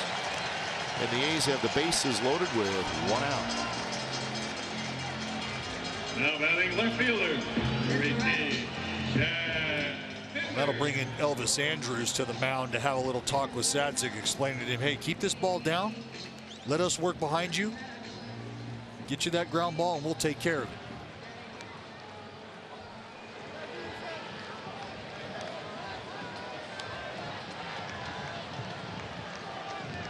So Pinder with a great opportunity.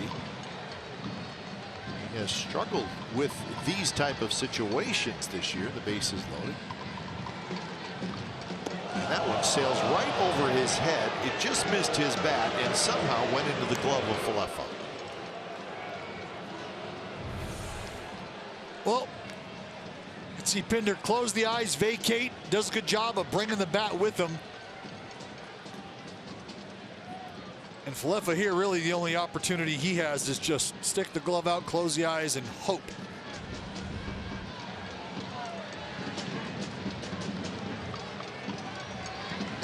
That one outside, and now it's 2-0. Zadzik looked in like he wanted it. It really was not a strike. And he has not shown that he's got that great a control yet. Sort of the way it works at the big league level. That'll happen.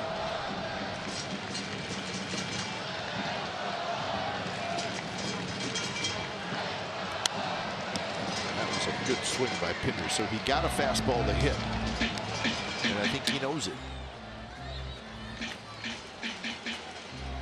Yeah, 96 in the zone right now from a guy who at any point in time could start painting you with upper velocity off speed. You want to get to that heater.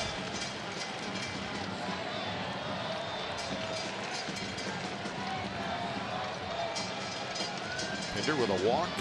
And then he was robbed of an infield hit by Elvis Andrews. A little bit outside, and another close pitch.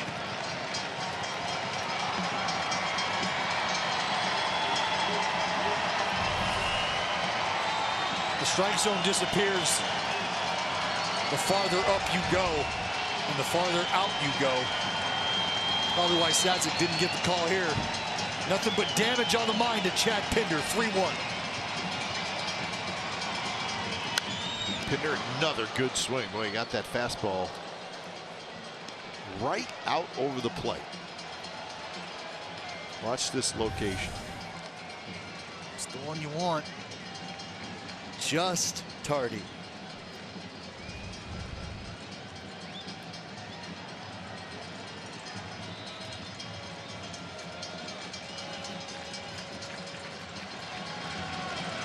So full count, 1 out, bases loaded. Olson, Piscotty, Semien are the runners.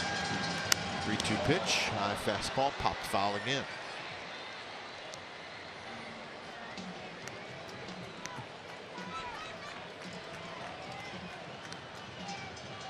Well, a good battle between Pinder and Zadzik here.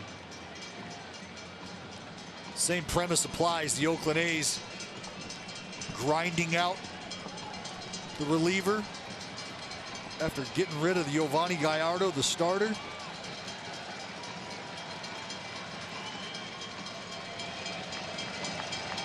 Another 3-2 and a slider, and he struck him out, and you have to give Zadzik some credit because that was a pretty good pitch. Tip your cap there. But it's also one of those at-bats that we talk about this a lot, where in an at-bat, you're probably going to get one pitch to hit. And Pittner got two, and he fouled them both back. He did. He got a couple fastballs, and I think that's probably what will stick with Chad with this at-bat, is he knew he got a couple pitches that he should have handled, that he could have handled.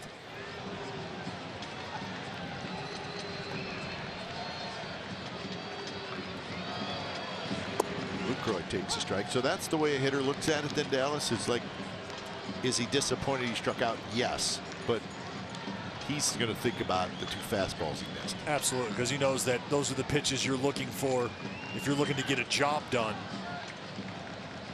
Trying to get something up, out into the outfield.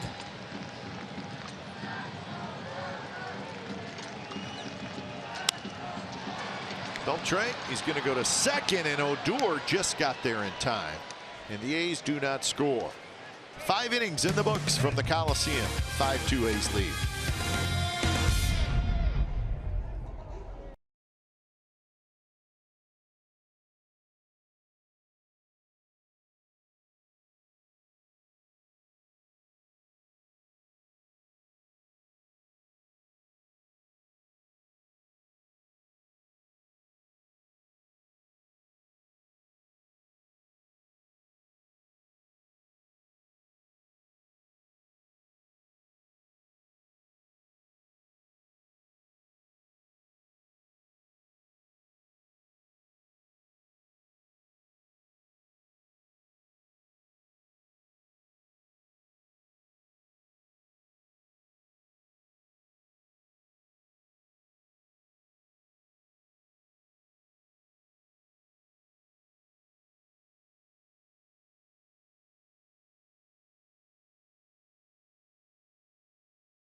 On NBC Sports, California.com, and the NBC Sports app. It's all presented by your NorCal Honda dealers. Hey, it's Friday night. School's out.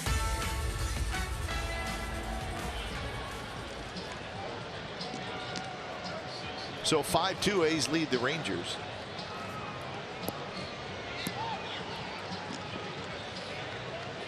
So Odor, Andrus, and Mazara, as Yusmeiro Petit had a very good 5th inning. Melvin's trying to get one more inning out of him, but Buchter is ready. And remember, there's a whole bunch of left-handed hitters in this Rangers lineup, so he's probably going to pitch in this game at some point.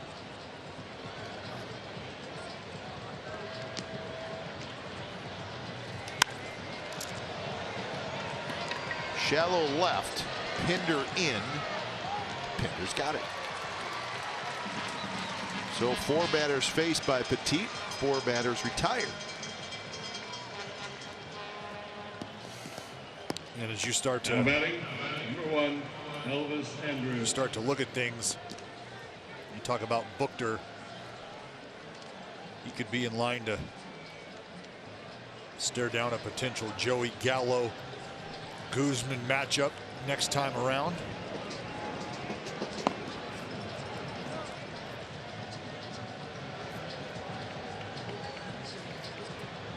So here's Elvis Andrus. Singleton scored in the 4th. Rangers' only runs coming on Gallo's 35th home run. First pitch strike. Andrus thought it was inside, so he checks in with Ed Hickox.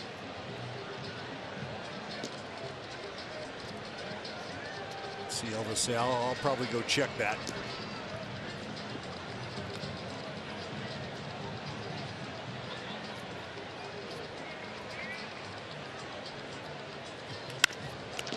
Nice play by Yusmeiro Petit. He grabbed a chew comebacker to end the 5th, and he does it with 1 out here in the 6th. Athlete. That's all that means. You finish up in a position to defend yourself, Kipe. What do I always tell you? There's a reason the mound is in the middle of the diamond, Kipe, and that's because the pitcher is the best athlete on the field and the center of the universe. Okay.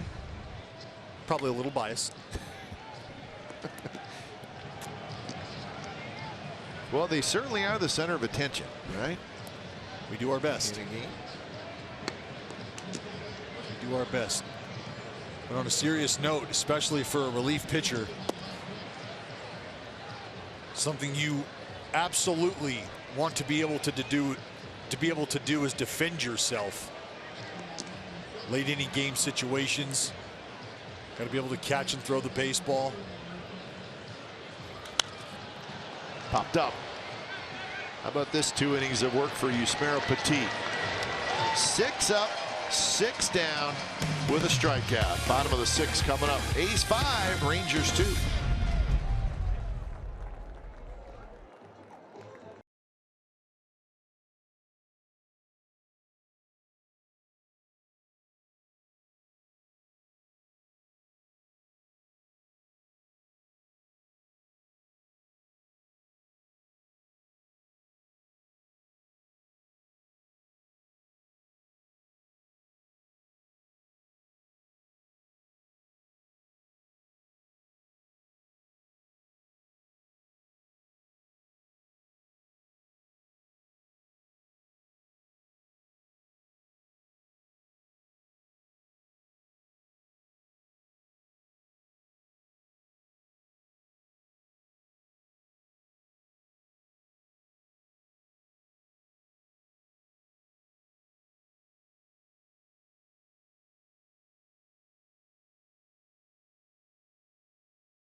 Test drive one today.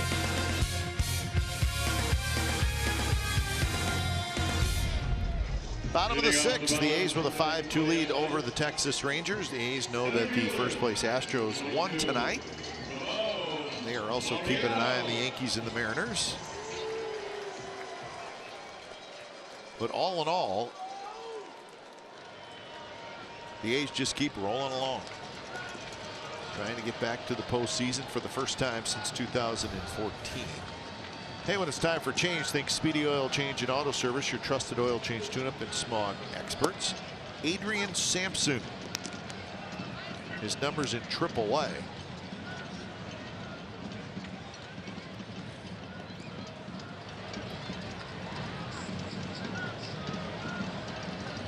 He's pitched in one big league game. That one down the right field line, and that one is gone. Hit the foul pole. Laureano has a 2-homer game.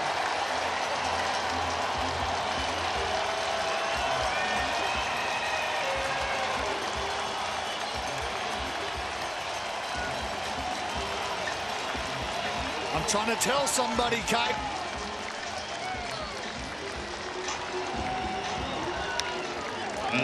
Third baseman. Lift off in the leadoff spot.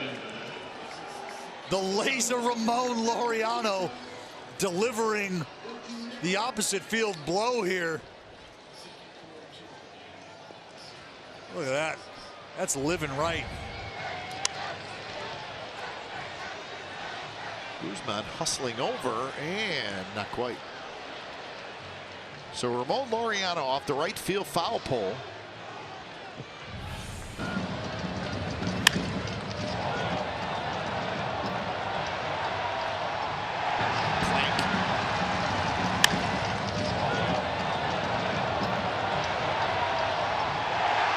Thing of beauty, huh? That's what happens. You hit it where it's pitched.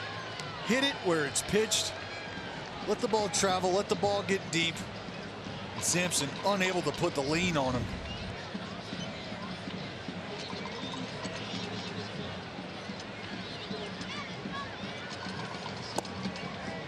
One and one the count to Matt Chapman. So 3 home runs in the game by the A's. 2 by Laureano, 1 by Simeon.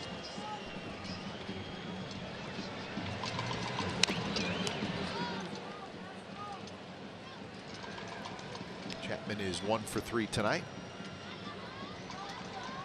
So 7 hits now for the A's to go with their 6 runs. Just 3 hits for the Rangers.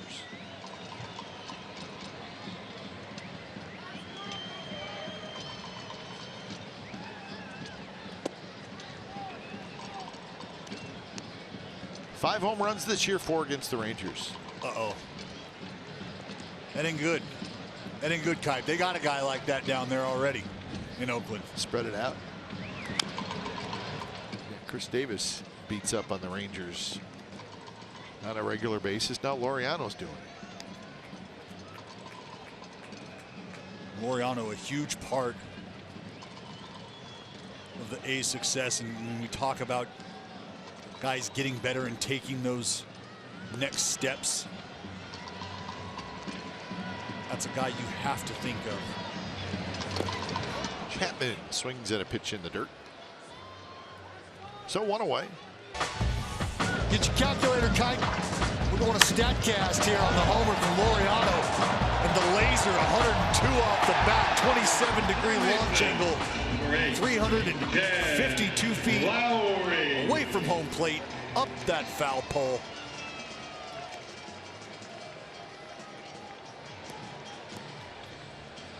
So with 1 away, here's Jed Lowry. Ground out, a walk, and a strikeout for Lowry.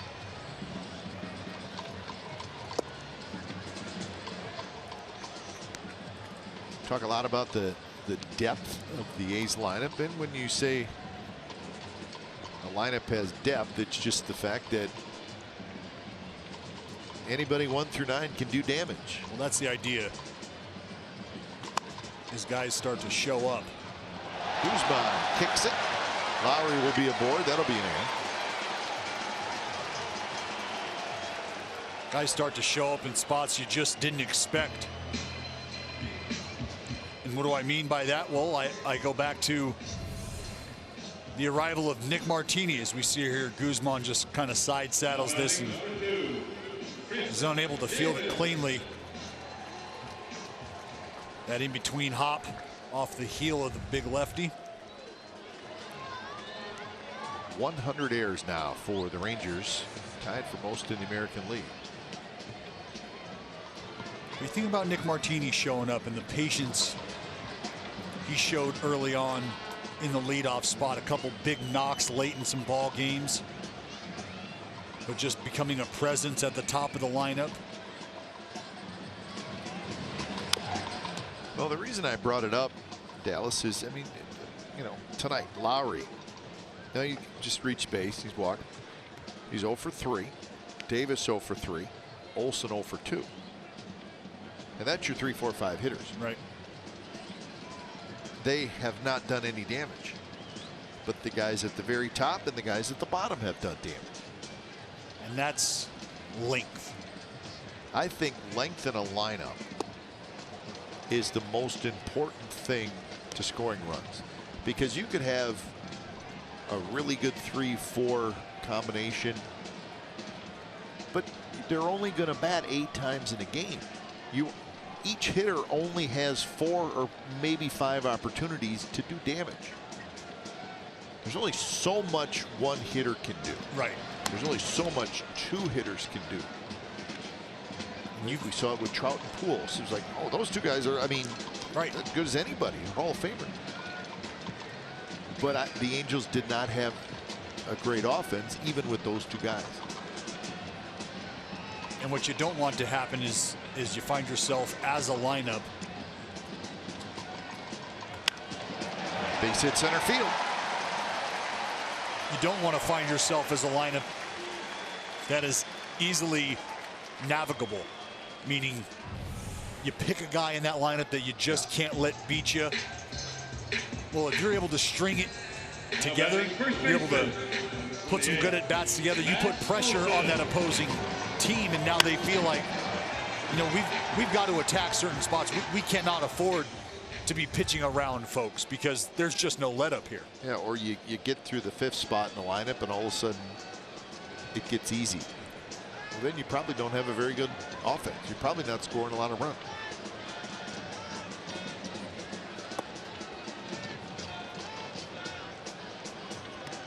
It's just, to me, it's when you only come to bat 4 or 5 times, there's only so much damage you can do. And there's so many more at-bats out there for everybody else. Right.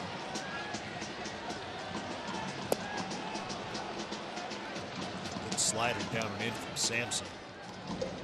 Zach Curtis, he's throwing a complete game down there.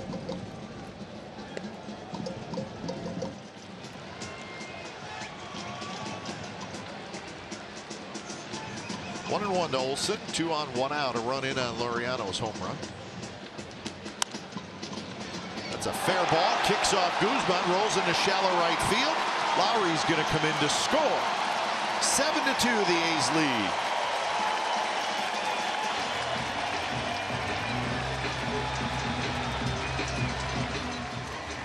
Well, Guzman missed a routine play. This was not a routine play. No, this ball is hit fairly hard, but you see the big hop off the bat of Matt Olson, and we showed you 100 miscues, tied for the most. And Guzman right here, this ball just eats him up. Nothing much he can do about that. It's pretty much self-preservation at that point. And Olson's going to get awarded a base hit and an RBI. So a couple of runs in now for the A's here in the bottom of the 6th. See Jed hustling all the way. Good read off the kick of the glove.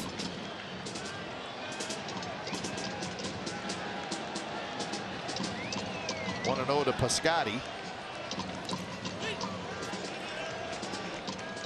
Where Piscotty is sitting on the hitting streak. Got an 8-gamer going. Piscotty's been on base twice tonight, but without a hit. He's hit by a pitch and he walked.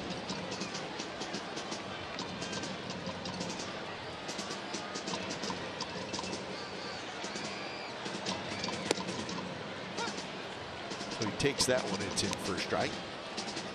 You said 8-game hitting streak. But a walk and a hit by pitch tonight. I think the free pass, the walk, is a byproduct of him seeing the ball well to the tune of that 8-game hitting streak. Got a real good feel for his zone right now.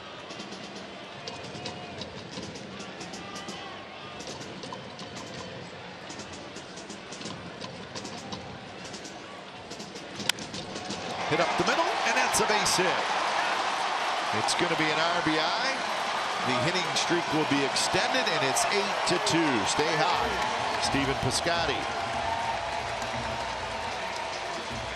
Well, that's why I brought up the walk, the free pass. This is about being patient for Stephen Piscotty.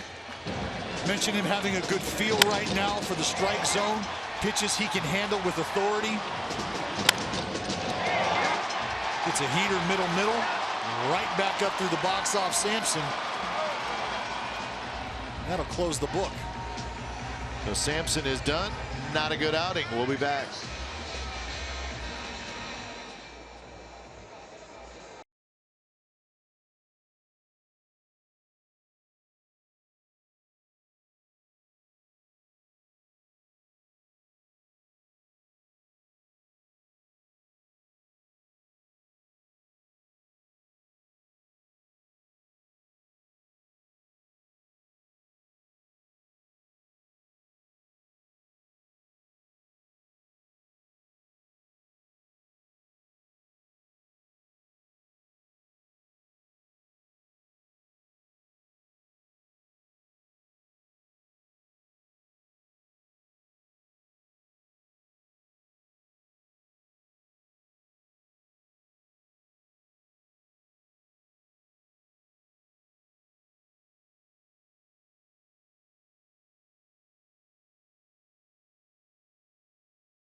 the painter's paint store.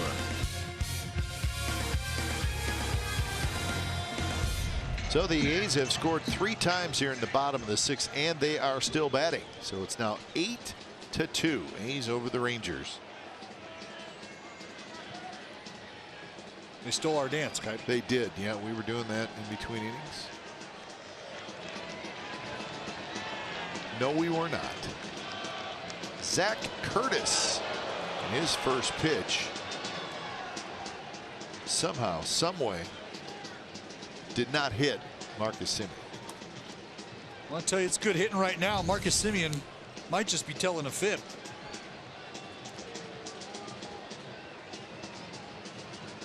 But, you know, Marcus Semien, George Washington, guys who just can't tell a lot. It's quite a pair right there. It's a dynamic duo. That's low, and now it's 2-0.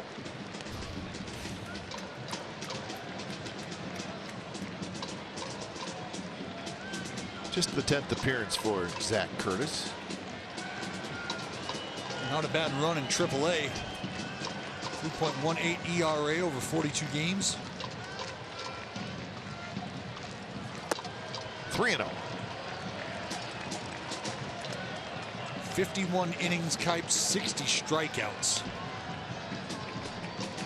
For the lefty, lefty's hitting 147 against Curtis. So.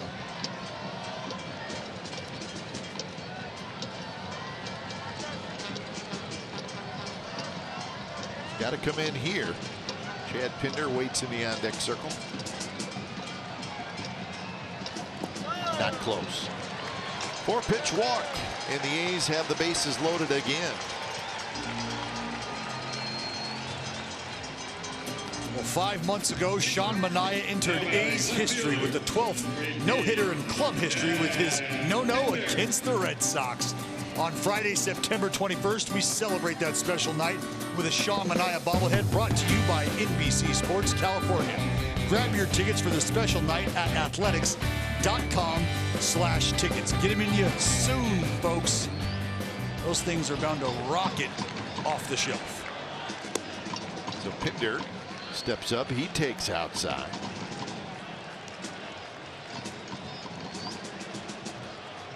So Pinder hit with the bases loaded in the 5th inning. He struck out, hitting with the bases loaded again here in the 6th.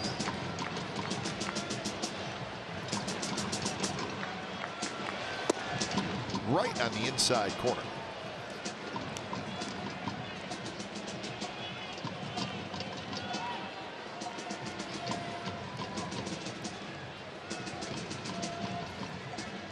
A good time for Chad Pinder to get his first hit.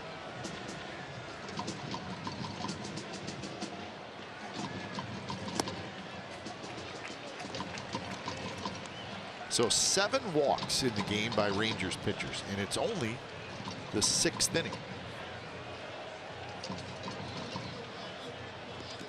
Well, Edwin Jackson gave you the blueprint. Told you how this was going to go down. A lot of grindy at-bats for the Oakland A's. Pinder bounces it past Matt Williams. So now the count 2-2.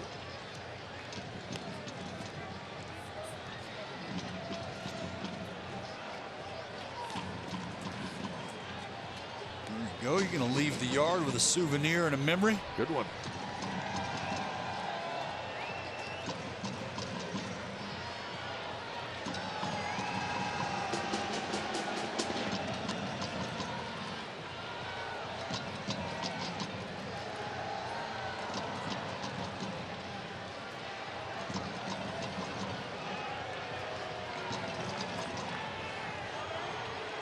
Zach Curtis taking some time, gathering himself. Big pitch for the young man here. 2-2, bases loaded. Could be 1 pitch away.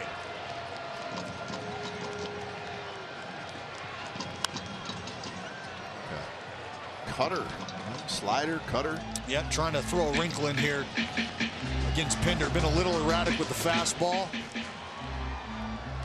You can see Zach Curtis working from the third base side of the rubber.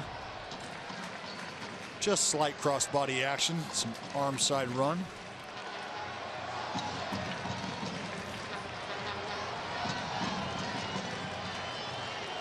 Another 2-2 coming up. And he got him. So he went with the same pitch. That one was down a little bit. Well, I think that's where he wanted this thing. Throwing it off the same plane as the fastball. See this thing just continue to work its way down and in towards the back foot of Chad Pinder. Chad unable to drop the head and get to it.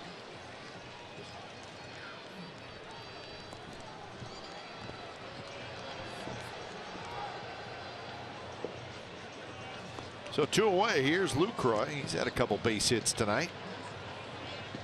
He's had 10 hits now. Lucroy singled in the second. He singled again in the fourth. Grounded out in the fifth. He has scored a run.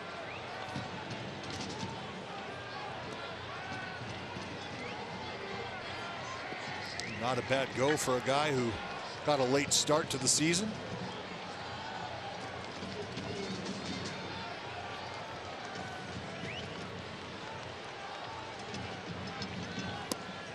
That one is a strike. So Fernando Rodney, right, Sean Kelly on the left. So it's good to see Sean Kelly throwing down there. He's had a little finger issue. Yep. Cut himself.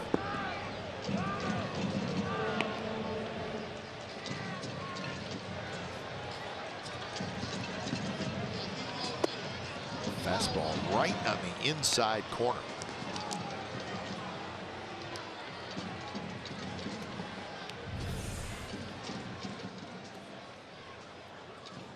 See Falefa working his way back in. But strikes are strikes.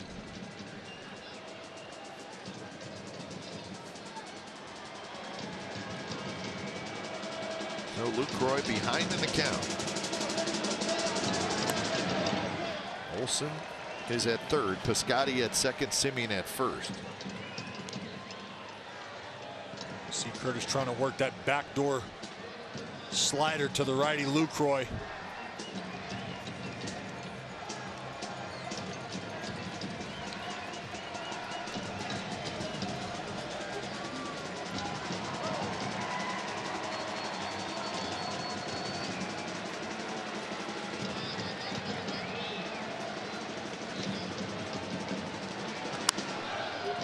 Hit hard but foul off the tarp.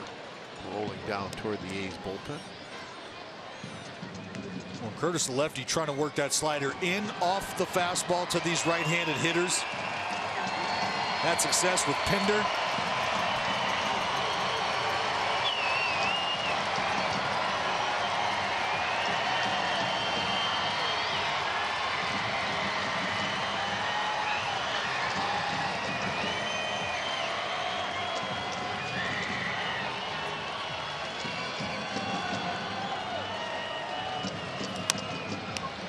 Curtis off the mound, throws to first, and that will do it. But the A's do some damage.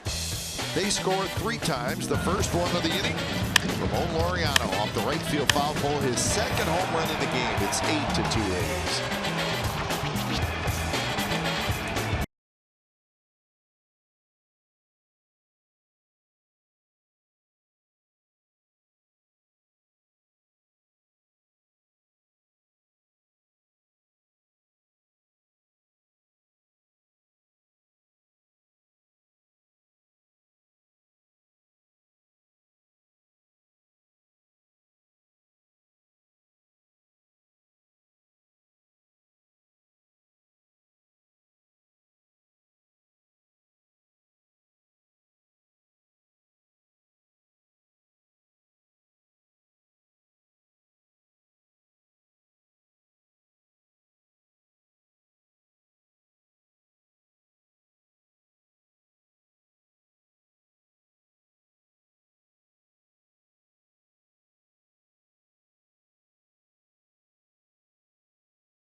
See your local Toyota dealer today. Toyota, let's go places. By Southwest Airlines. Low fares, no hidden fees. That's transparency. And by Xfinity. X1 will change the way you experience TV.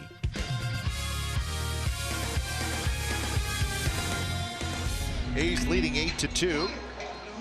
The A's looking for their 85th win of the year. Still hanging in there, having a good time. Leading off the top of the 7th inning. Got to replenish. Got to replenish. Adrian Beltran. Hey guys. Well, you know what? You do a set, you get something to eat. That's you do right. a set, you get something to eat. That's the way musicians are.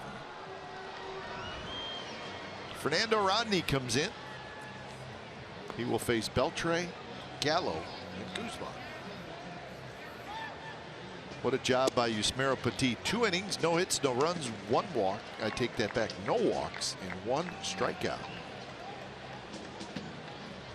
So he just kind of breezed through his 2 innings. Yeah. Bassett went 3. Hendricks started and he went 1.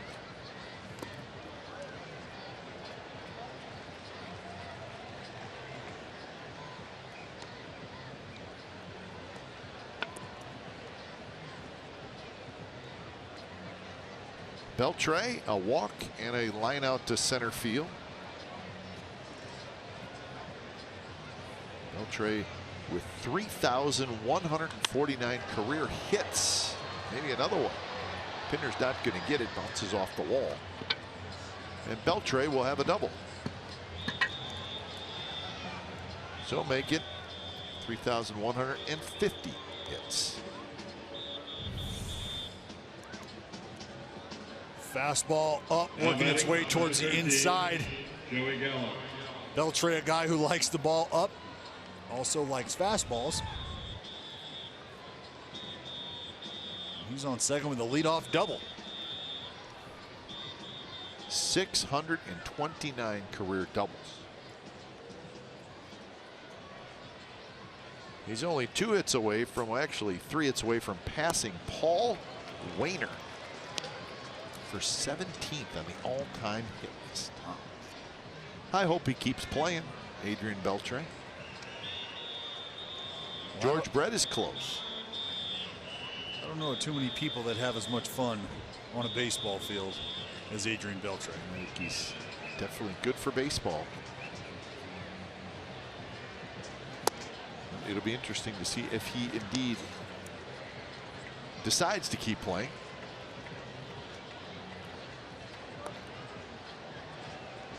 Beltre is 39 years old. It's his 20th year in the big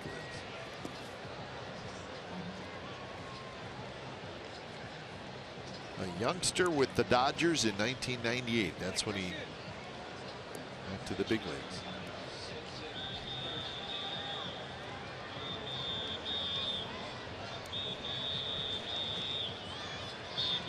So 2-1 the count to Joey Gallo, who's got a single and a homer. Gallo hit his 35th home run of the year in the 4th. Mighty swing by Gallo.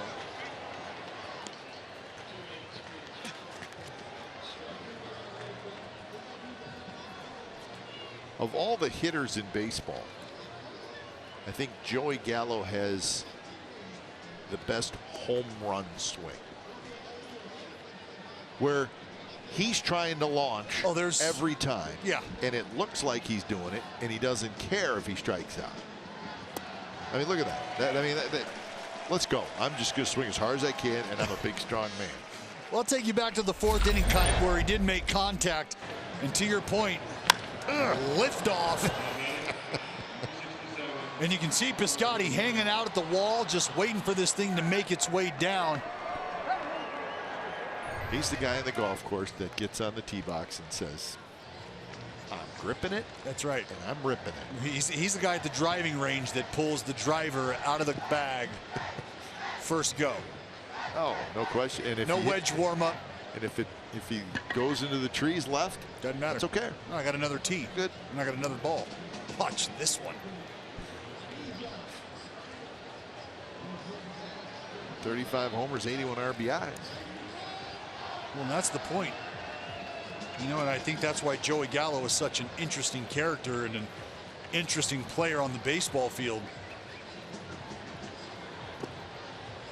You know, at what point do you turn a blind eye to a lackluster average and say, we're going to get 40+ homers, folks, and we might be sniffing around the 100 RBI mark? Yeah, it's a great baseball question. Is how is a player like Joey Gallo, how is his value looked at around baseball? I think it could be looked at completely different by two different teams. That's the key. Is I believe roster construction would have a lot to do with how valuable Joey Gallo is to you. You know, are you a team that can afford the swing and miss and afford to bank on 35 to 40 coming out of the lower part of your lineup? Or are you a team that needs that big lefty power presence in the middle of the lineup, because that's how you're going to go about scoring your runs, is through a Joey Gallo and through those 40 homer pluses seasons. 3-2 to Guzman. Yeah, it's the low average, high strikeout, high home run total. Chris Davis from the Baltimore Orioles, very much like that. But Chris Davis has stopped producing.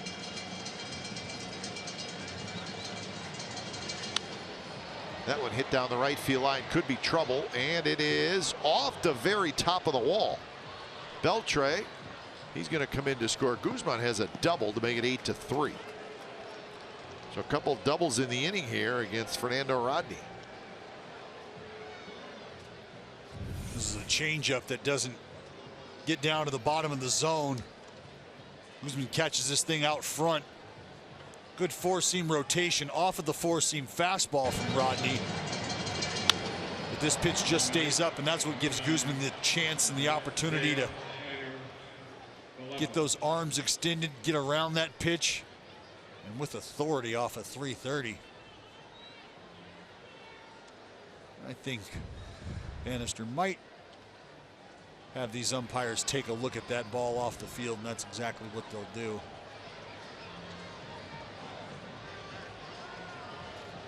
They'll talk about it. Shouldn't take long. Pretty clear the ball hits right in between those two pads.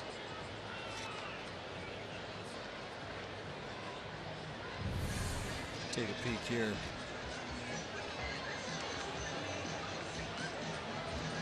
Nope. Just off the wall. Yep. Right there.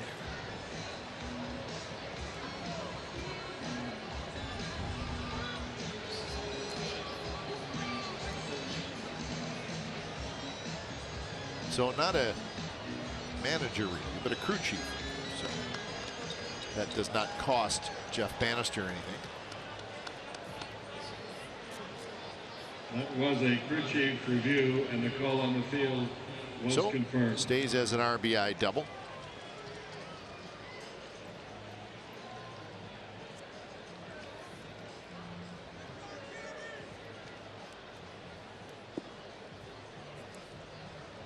So now it's kind of Falefa. And he takes a pitch that's high. Third at bat for Falefa. He has struck out and hit a fly ball to right field.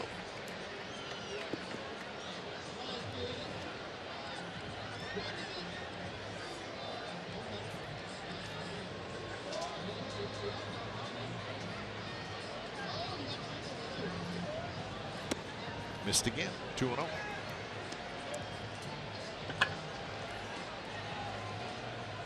Fernando Rodney struggling some.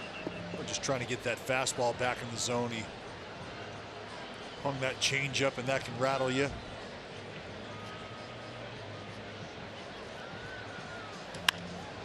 And that's going to be a base hit to right field. Guzman will be held at third. Piscotty gets to it quickly.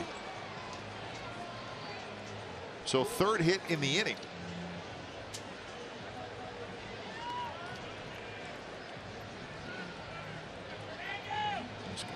Scott Emerson's going to chat with the veteran Fernando Rodney. Well, this is just about location. That's really what this entire half inning has been about. This ball up and working its way in, but Falefa, a strong young man, stays inside, able to fight it off. Now batting, number 18, Drew Robinson. So here's the 9th place hitter, Drew Robinson. Robinson is lined out and struck out.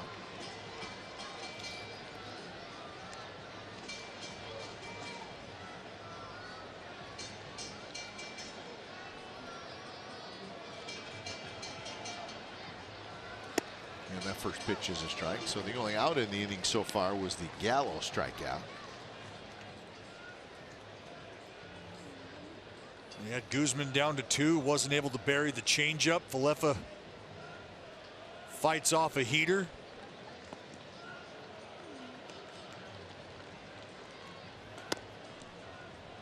Rodney misses high.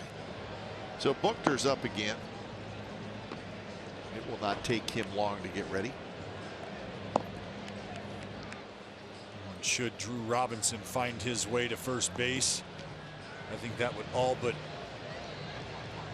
guarantee Buchter in the game. And frankly, I'd have to think if Fernando Rodney is able to get rid of Drew Robinson here, it might be a case of going to Buchter anyway for that left on left against Chu. That certainly looks that way.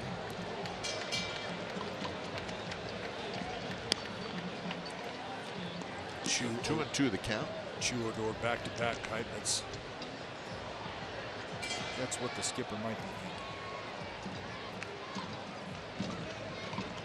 Boy, you had a pretty good idea Buchter was going to get in this game at some point.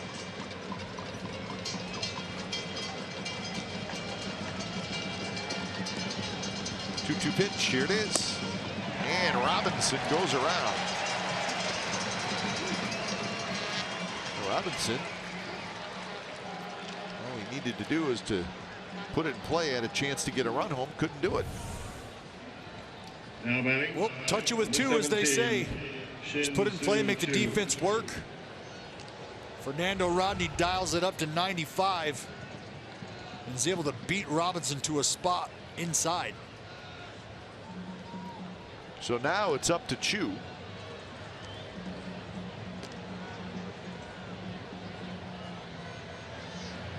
Chu is 0 for 2 with a walk, and he swings and misses that changeup, which is the pitch that Rodney really likes to throw to left-handed hitters.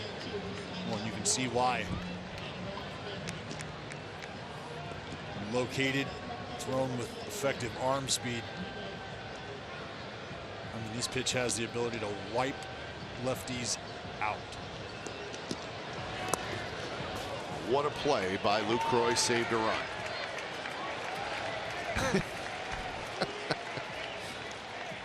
It's right here in the Webby. Might want to get rid of that one.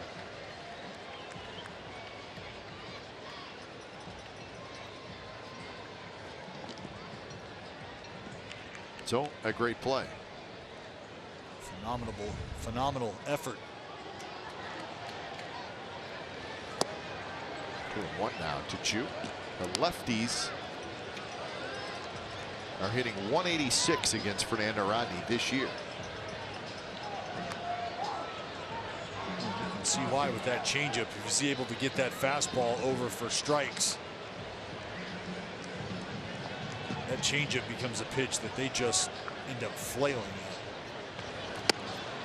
at. Lays off that one, and now it's 3-1. So Chu worked himself into a good count.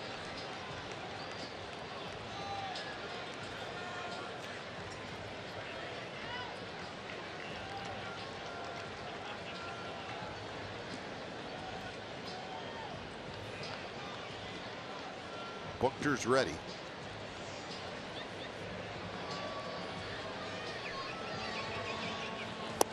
And I think Chu may have swung at ball 4. Sure did. Same pitch. Drew Robinson offered out with 2 strikes. Fastball in.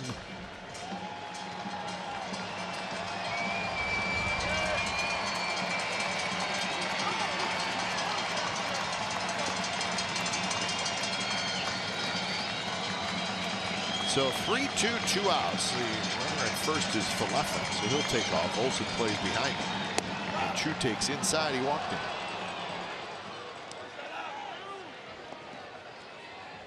So Bob Melvin's coming out.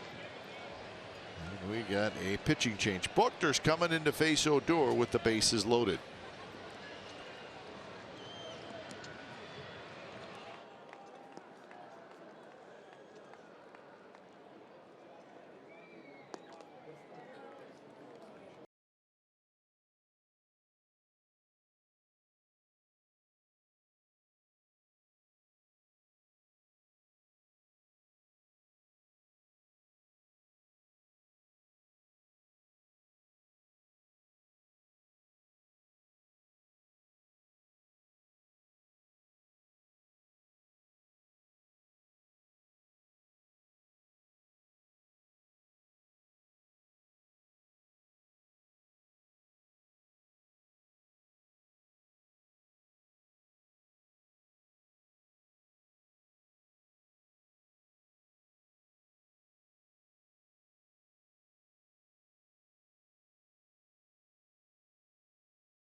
Score.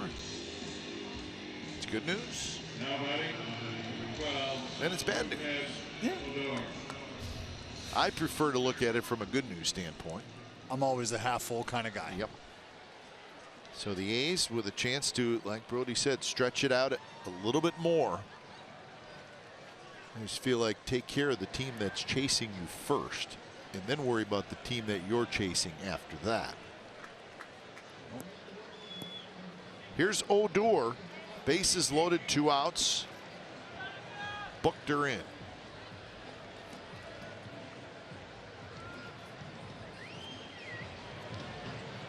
Odor is 0 for 3. Swing and a miss. A slider. That's the updated wild card. So the A's now trail the Yankees by 4 for that #1 wild card spot.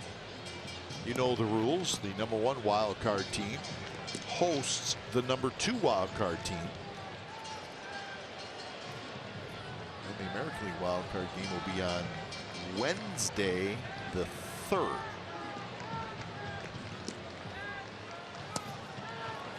National League wild card game will be on Tuesday the 2nd.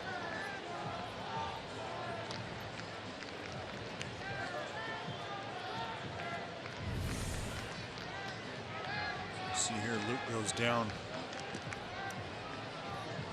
Might have anticipated this thing catching dirt. Might have been a cross up. Not really sure. Kind of an awkward block there from Luke on a fastball up.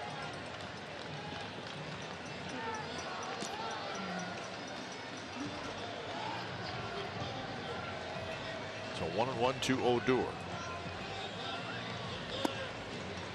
A little bit low, pretty close.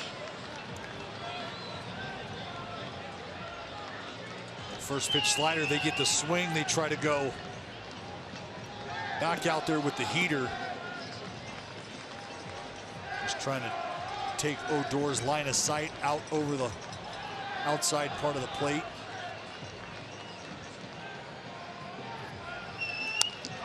Good swing there. He got the pitch he was looking for.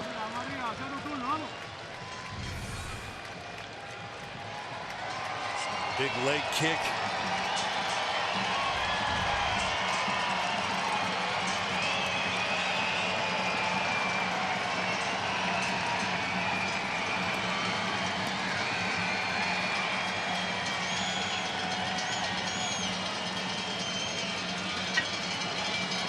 Booker sets 2-2. Right field. Piscotty back into right center, and he's got it near the wall. So the Rangers leave them loaded. 7th inning stretch time.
Else, and that man right there, laser Ramon Laureano, deposits one out into left field. And he's not biased. He'll send one out there to the folks in right as well, off the foul pole. Power at the top from the laser kite. Wow. Young man is making a difference, and I think you could say he has a regular job right now. I think that's more than fair to say. The early defensive flashes, we've seen the progress made at the plate in a brief period of time. So Zach Curtis stays out there, the left-hander. He will face Laureano, Chapman, and Lowry.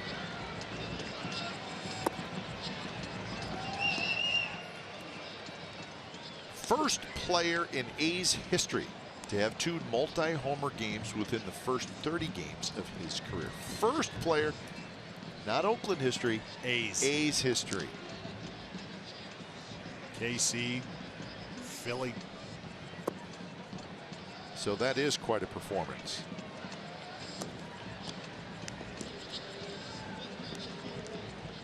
Again, this is game number 29 for Ramon Laureano.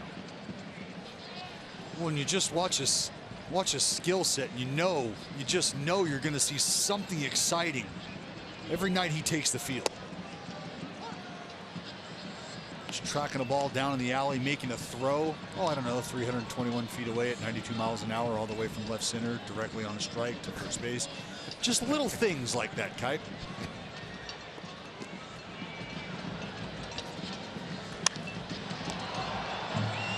Right field, it's a long run for Mazzara, but he's going to get there, and he makes the catch. So that's out number 1. We should also remember that Laureano is only 24 years old. Just a youngster. 24 years old, so another Now batting third baseman, young, 26, talented player for the Athletics. It's hard not to be excited. Well, and you mentioned the good mix of veteran talent along with the youthful exuberance of the Oakland A's. Starting the infield with the two corner stones, the two corner pieces, and Olsen and this man right here, Matt Chapman. Strong up the middle with the veteran presence in Lucroy, Simeon, Lowry. Plug in the youngster Laureano. Good swing by Chapman.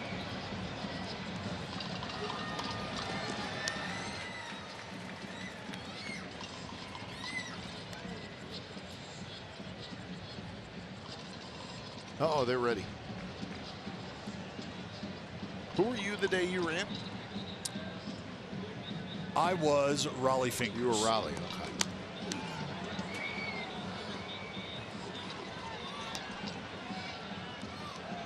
Hey, Xfinity X1 customers say, show me the Oakland A's in your X1 voice remote. Get live stats on your TV. Change the way you experience TV with Xfinity X1.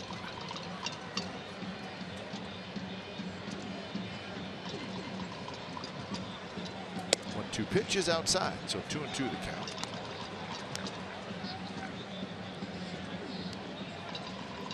Matt Chapman is 1 for 4. Struck out his last time. That was in the 6th inning.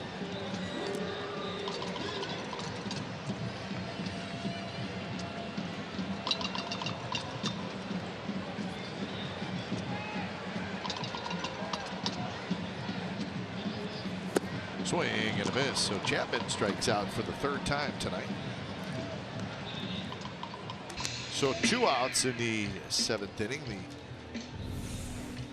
The Rangers pitchers have not had a whole lot of quick innings tonight. They did have a 3-up, 3-down inning in the 4th. I take that back. They did not. It was a leadoff single and then 3 straight strikeouts. So they have not had a 3-up, 3-down inning. Zach Curtis trying to do that for the first time. Backdoor slider for Chappie.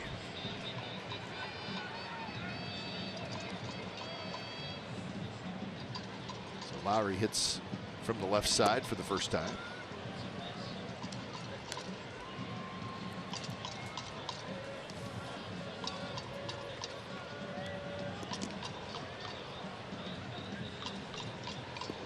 It's been Gallardo, Sadzik, Sampson, and now Curtis. Fly ball to right. Mazzara is waiting. He's right there, and he's got it. So that is a 3-up, 3-down inning, and it's time to move to the 8th inning. 8-3 A's.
Pitched their 78th complete game of the season. That's an Oakland record as Steve McCaddy beats the Orioles 5-2. The A's would finish with 94 complete games that season. That was 1980.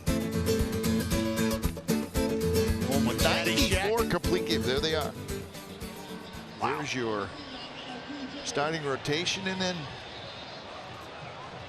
throw in Bob Lacey. Manfred. 28 complete games. It makes you think, what, like,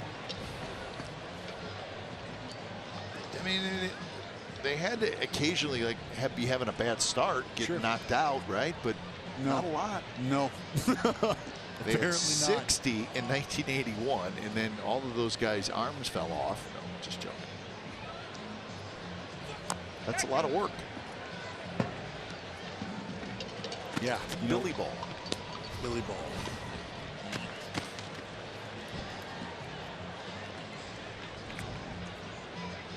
So Jerry's Familia comes in. My, how times have changed, Kite. The 95 complete games in 80. How many did we have last year? If you, let me do carry the 2. 1. We had 1. Unbelievable. If you really think about it. So Olsen grabs that, so that's out number 1. Well, we have a no-hitter this year, so there has to be a complete game.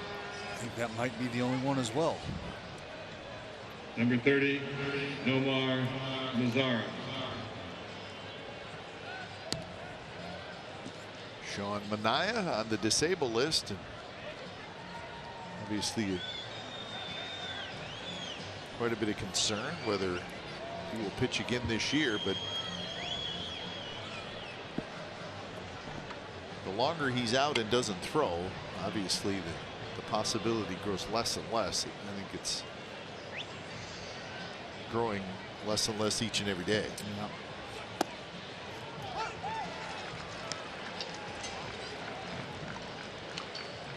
So, we've actually had 2 complete games this year. Correct. That's right. Daniel Mangden against the Snakes. The old D-backs. Forgot about that. So we got to 2. I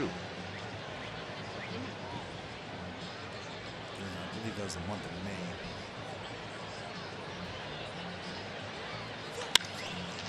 Hit hard, and that's a base hit through the ship. Mazara has his first hit. 1 for 4. 7 hits now for the Rangers. Now batting, number 29. Sinker middle here for the lefty Mazara. Hit hard enough to make its way through the teeth of the shift. So Beltre will hit. Familia is pitcher number 5. Make that pitcher number 6. Booked her a third of an inning. Fernando Rodney 2/3 of an inning, gave up 3 hits and a run. And this should be an entertaining AB. Some high velocity, some movement working in towards Adrian Beltre. Tend to get happy feet. So he starts him with a slider.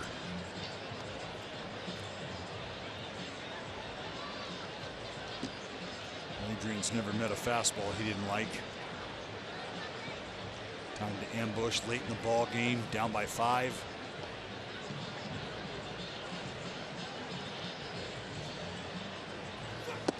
Missed again. Now it's 2-0.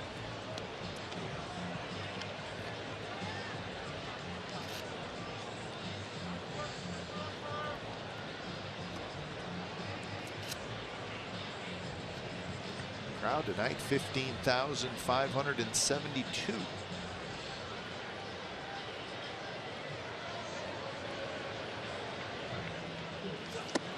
Not a lot of home games left for you to come out and see the Athletics. Just 8.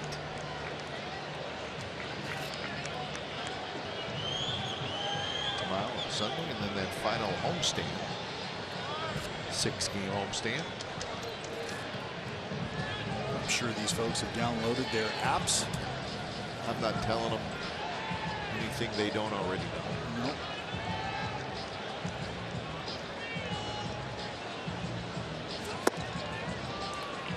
So a 4-pitch walk to Beltre, 2 on and 1 out.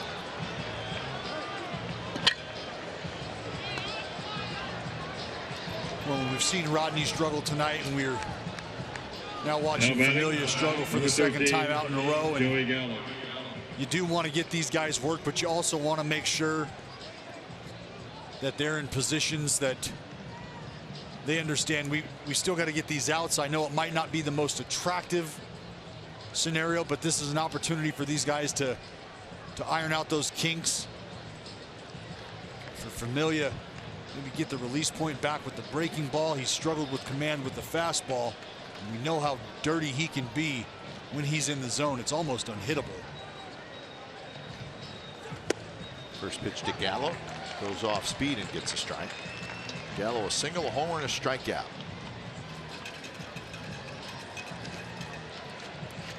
So Joey Gallo this year with 35 home runs and 185 strikeouts. Whew.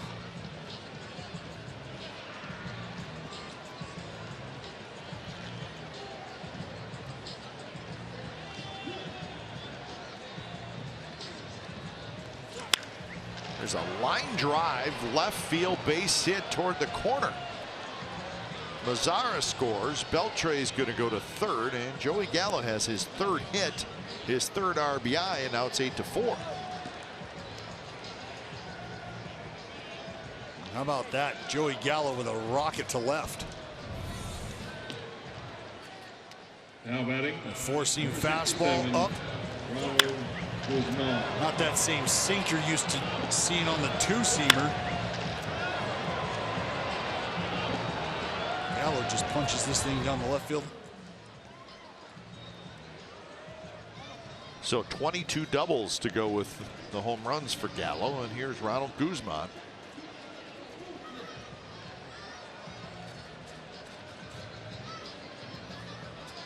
First pitch to Guzman, that's low at 96 miles an hour. Blake Trinan gets up. So if things at all get weird here in the top of the 8th inning, we'll see Trinan. 3 consecutive base runners, a single, a walk, and a double.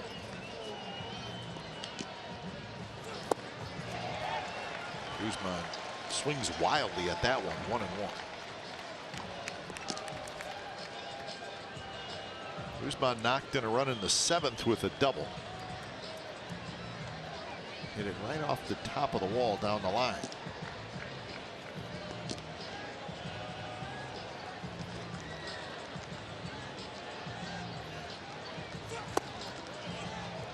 Very close. Tough call to not get if you're Familia. Talk about him needing to get back in the zone for strikes with that slider. Eliminate these hitters hunting the fastball.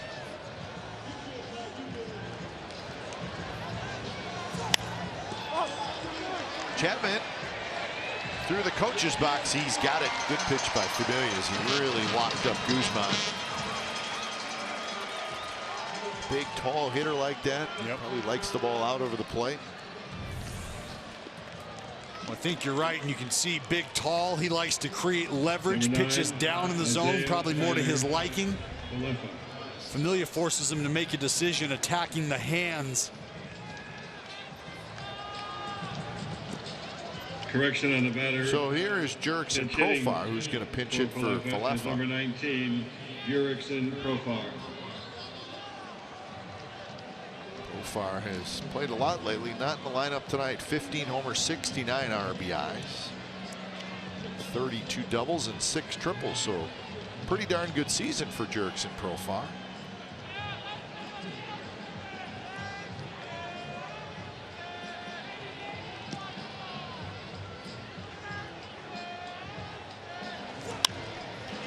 Goes after the first pitch and pops a foul back.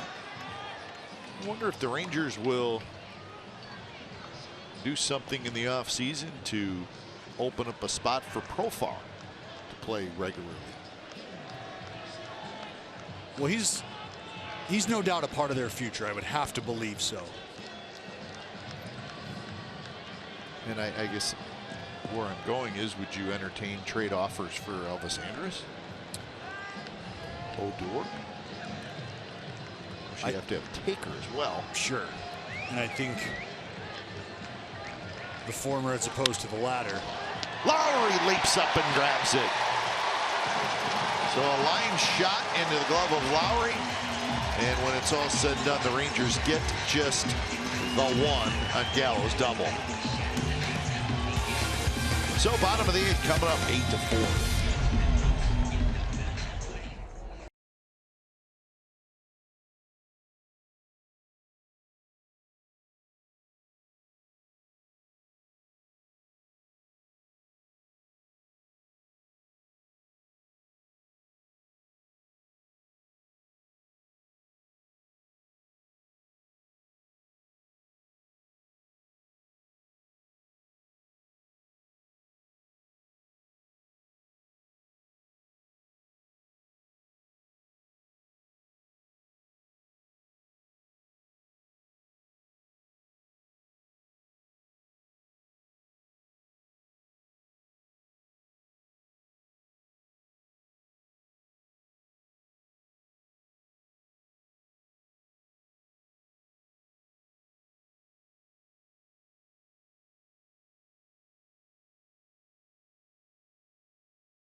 Produced or retransmitted in any form, and the accounts and descriptions of this game may not be disseminated without the express written consent of the Athletics Investment Group, LLC.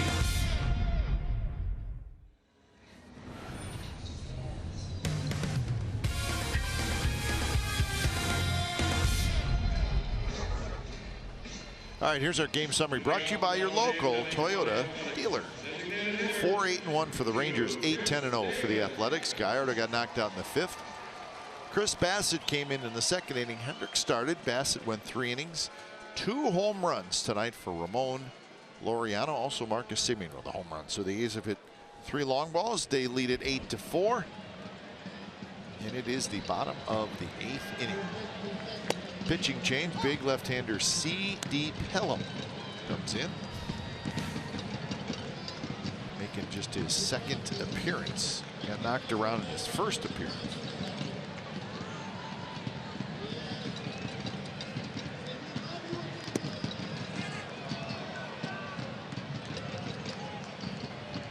Profar stays in the game. He's at first base.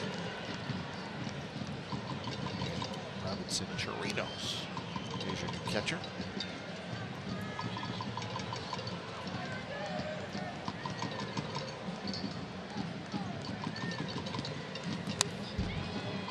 Chris Davis tonight is 1 for 4. He had a single in that 6th inning, and he scored. The A's scored 3 times in the 6th.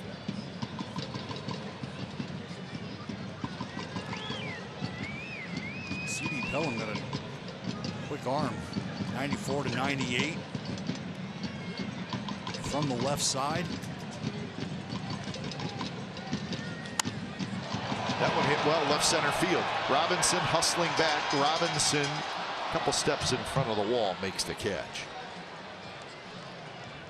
Chris Davis just kind of went down and flicked that ball. And he hit it to the warning track. Yeah, it's some strong hands, some strong wrists.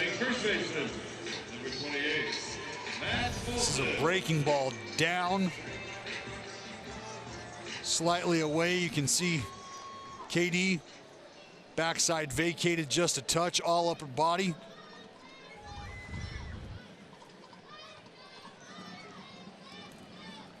So Chris Davis now 1 for 5, and here's Matt Olson.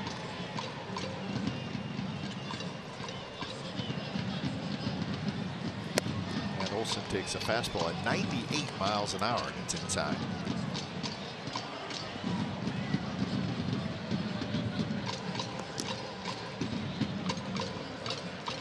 Everything's final in the American League.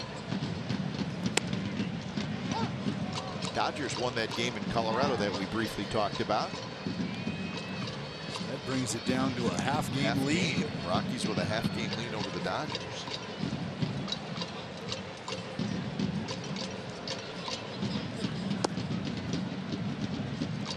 Only other game still going on is Arizona and the Braves. Phoenix.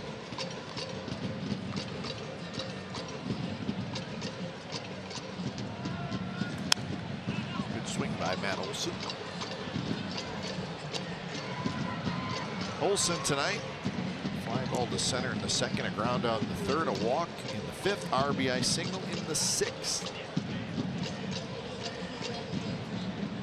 I'll tell you, just watching Pelham kind of reminds me of a big lefty that spent a long career in the big leagues.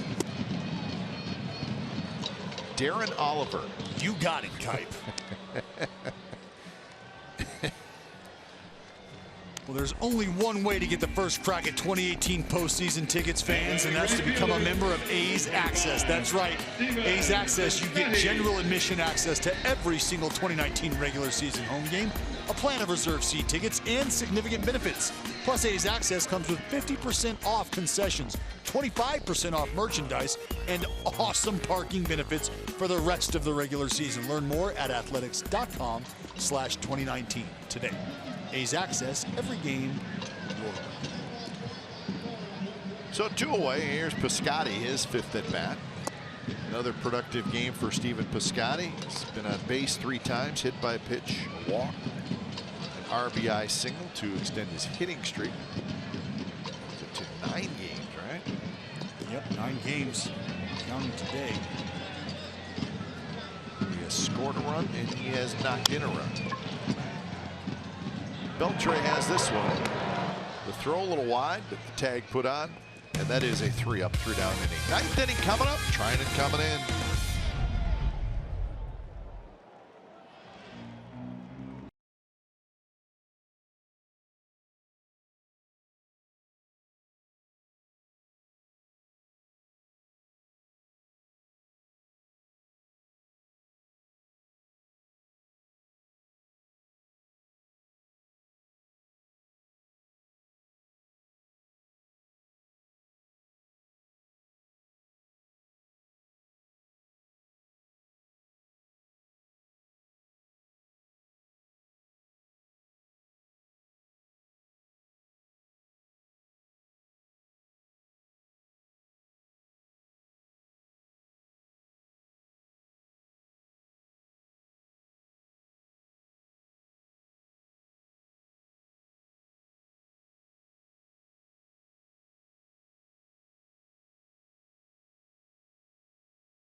Series versus the Rangers. Young left-hander Yohander Mendez for Texas, and the veteran Edwin Jackson for the A's. Jackson 5-3 with a very good 2.91 ERA. Our cover starts at 12:30 with A's pregame live. We had a nice chat with Edwin Jackson earlier in this game. Got the feeling he's pretty excited to be here.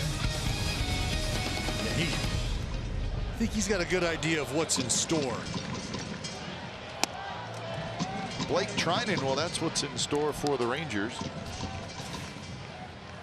Trinan 6-2, 0.91 ERA with 36 saves. This is not a save opportunity for Trinan. He's with a 4-run lead. You want to talk about a young man that is really started to create a fan base, create a wagon for himself. Kipe, I had an opportunity to meet a few young men today, Alec, Jack, and Anthony, all the way down from Walla Walla, Washington. Some players for the Whitman College baseball team, friends of Blake Trinan. I said, all the way down from what? They said, man, Blake is having an amazing year. Yes, he is. He's meant a lot to us at Whitman College. So we're just here to show our support. I like it.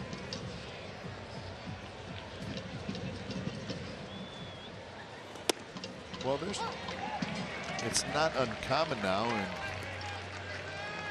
you just hear people talking about the season in baseball. Now I'm not talking about people here. I'm just talking about all through baseball. They said, you know what, Blake Trinan may be the best closer in baseball. Well, I don't think there's a question about that at this moment in time. And again, a heavy dose of bias. Well, I think if you look at the playoff teams, or the potential playoff teams, the Red Sox got a good one in Kimbrel, although he maybe he's still very good. Maybe not quite as dominant this year, but still very good. Very good. Yankees have Betances, but they're without Chapman.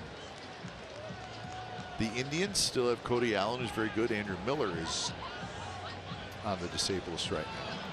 We've seen the Astros a lot. Osuna. I don't think any of those guys that I just mentioned are having a season like Trinan. Edwin Diaz from the Mariners may be Trinan's equal. Yeah, and I think some of the numbers, if you really dive into them for Diaz, as far as the dominant factor goes, you'd be pretty impressed. Swing and a miss. 99 miles an hour. It's 0-2 to shoot. Just 99 elevated slight arm side run.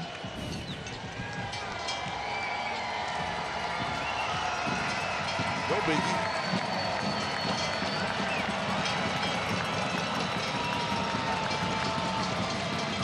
So 0-2 to Chu, who has walked twice, struck out, and grounded out. And he got it. Took a little off. 89 miles an hour.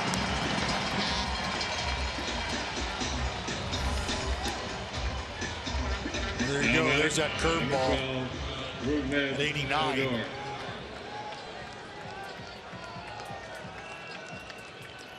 see that slider anywhere from 92, 94 at times, 95 even.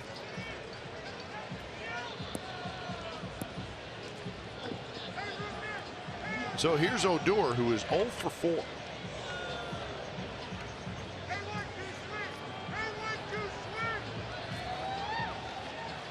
First pitch to Odor, hit on the ground. Lowry fires the second one back to first, not in time.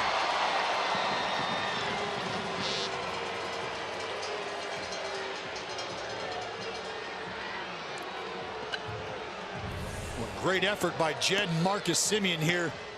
See Jed with a clean pickup. Marcus clears himself with a turn, but Odor running hard out of the box from the left side. Tough cat to double up.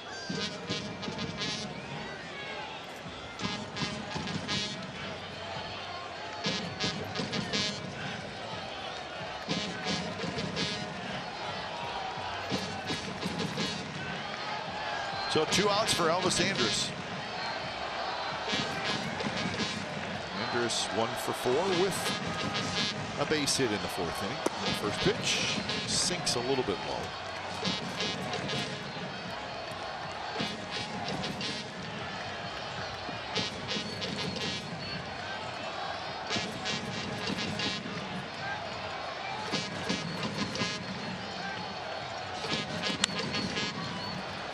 Left field, that's Pinder coming in. Pinder's got it.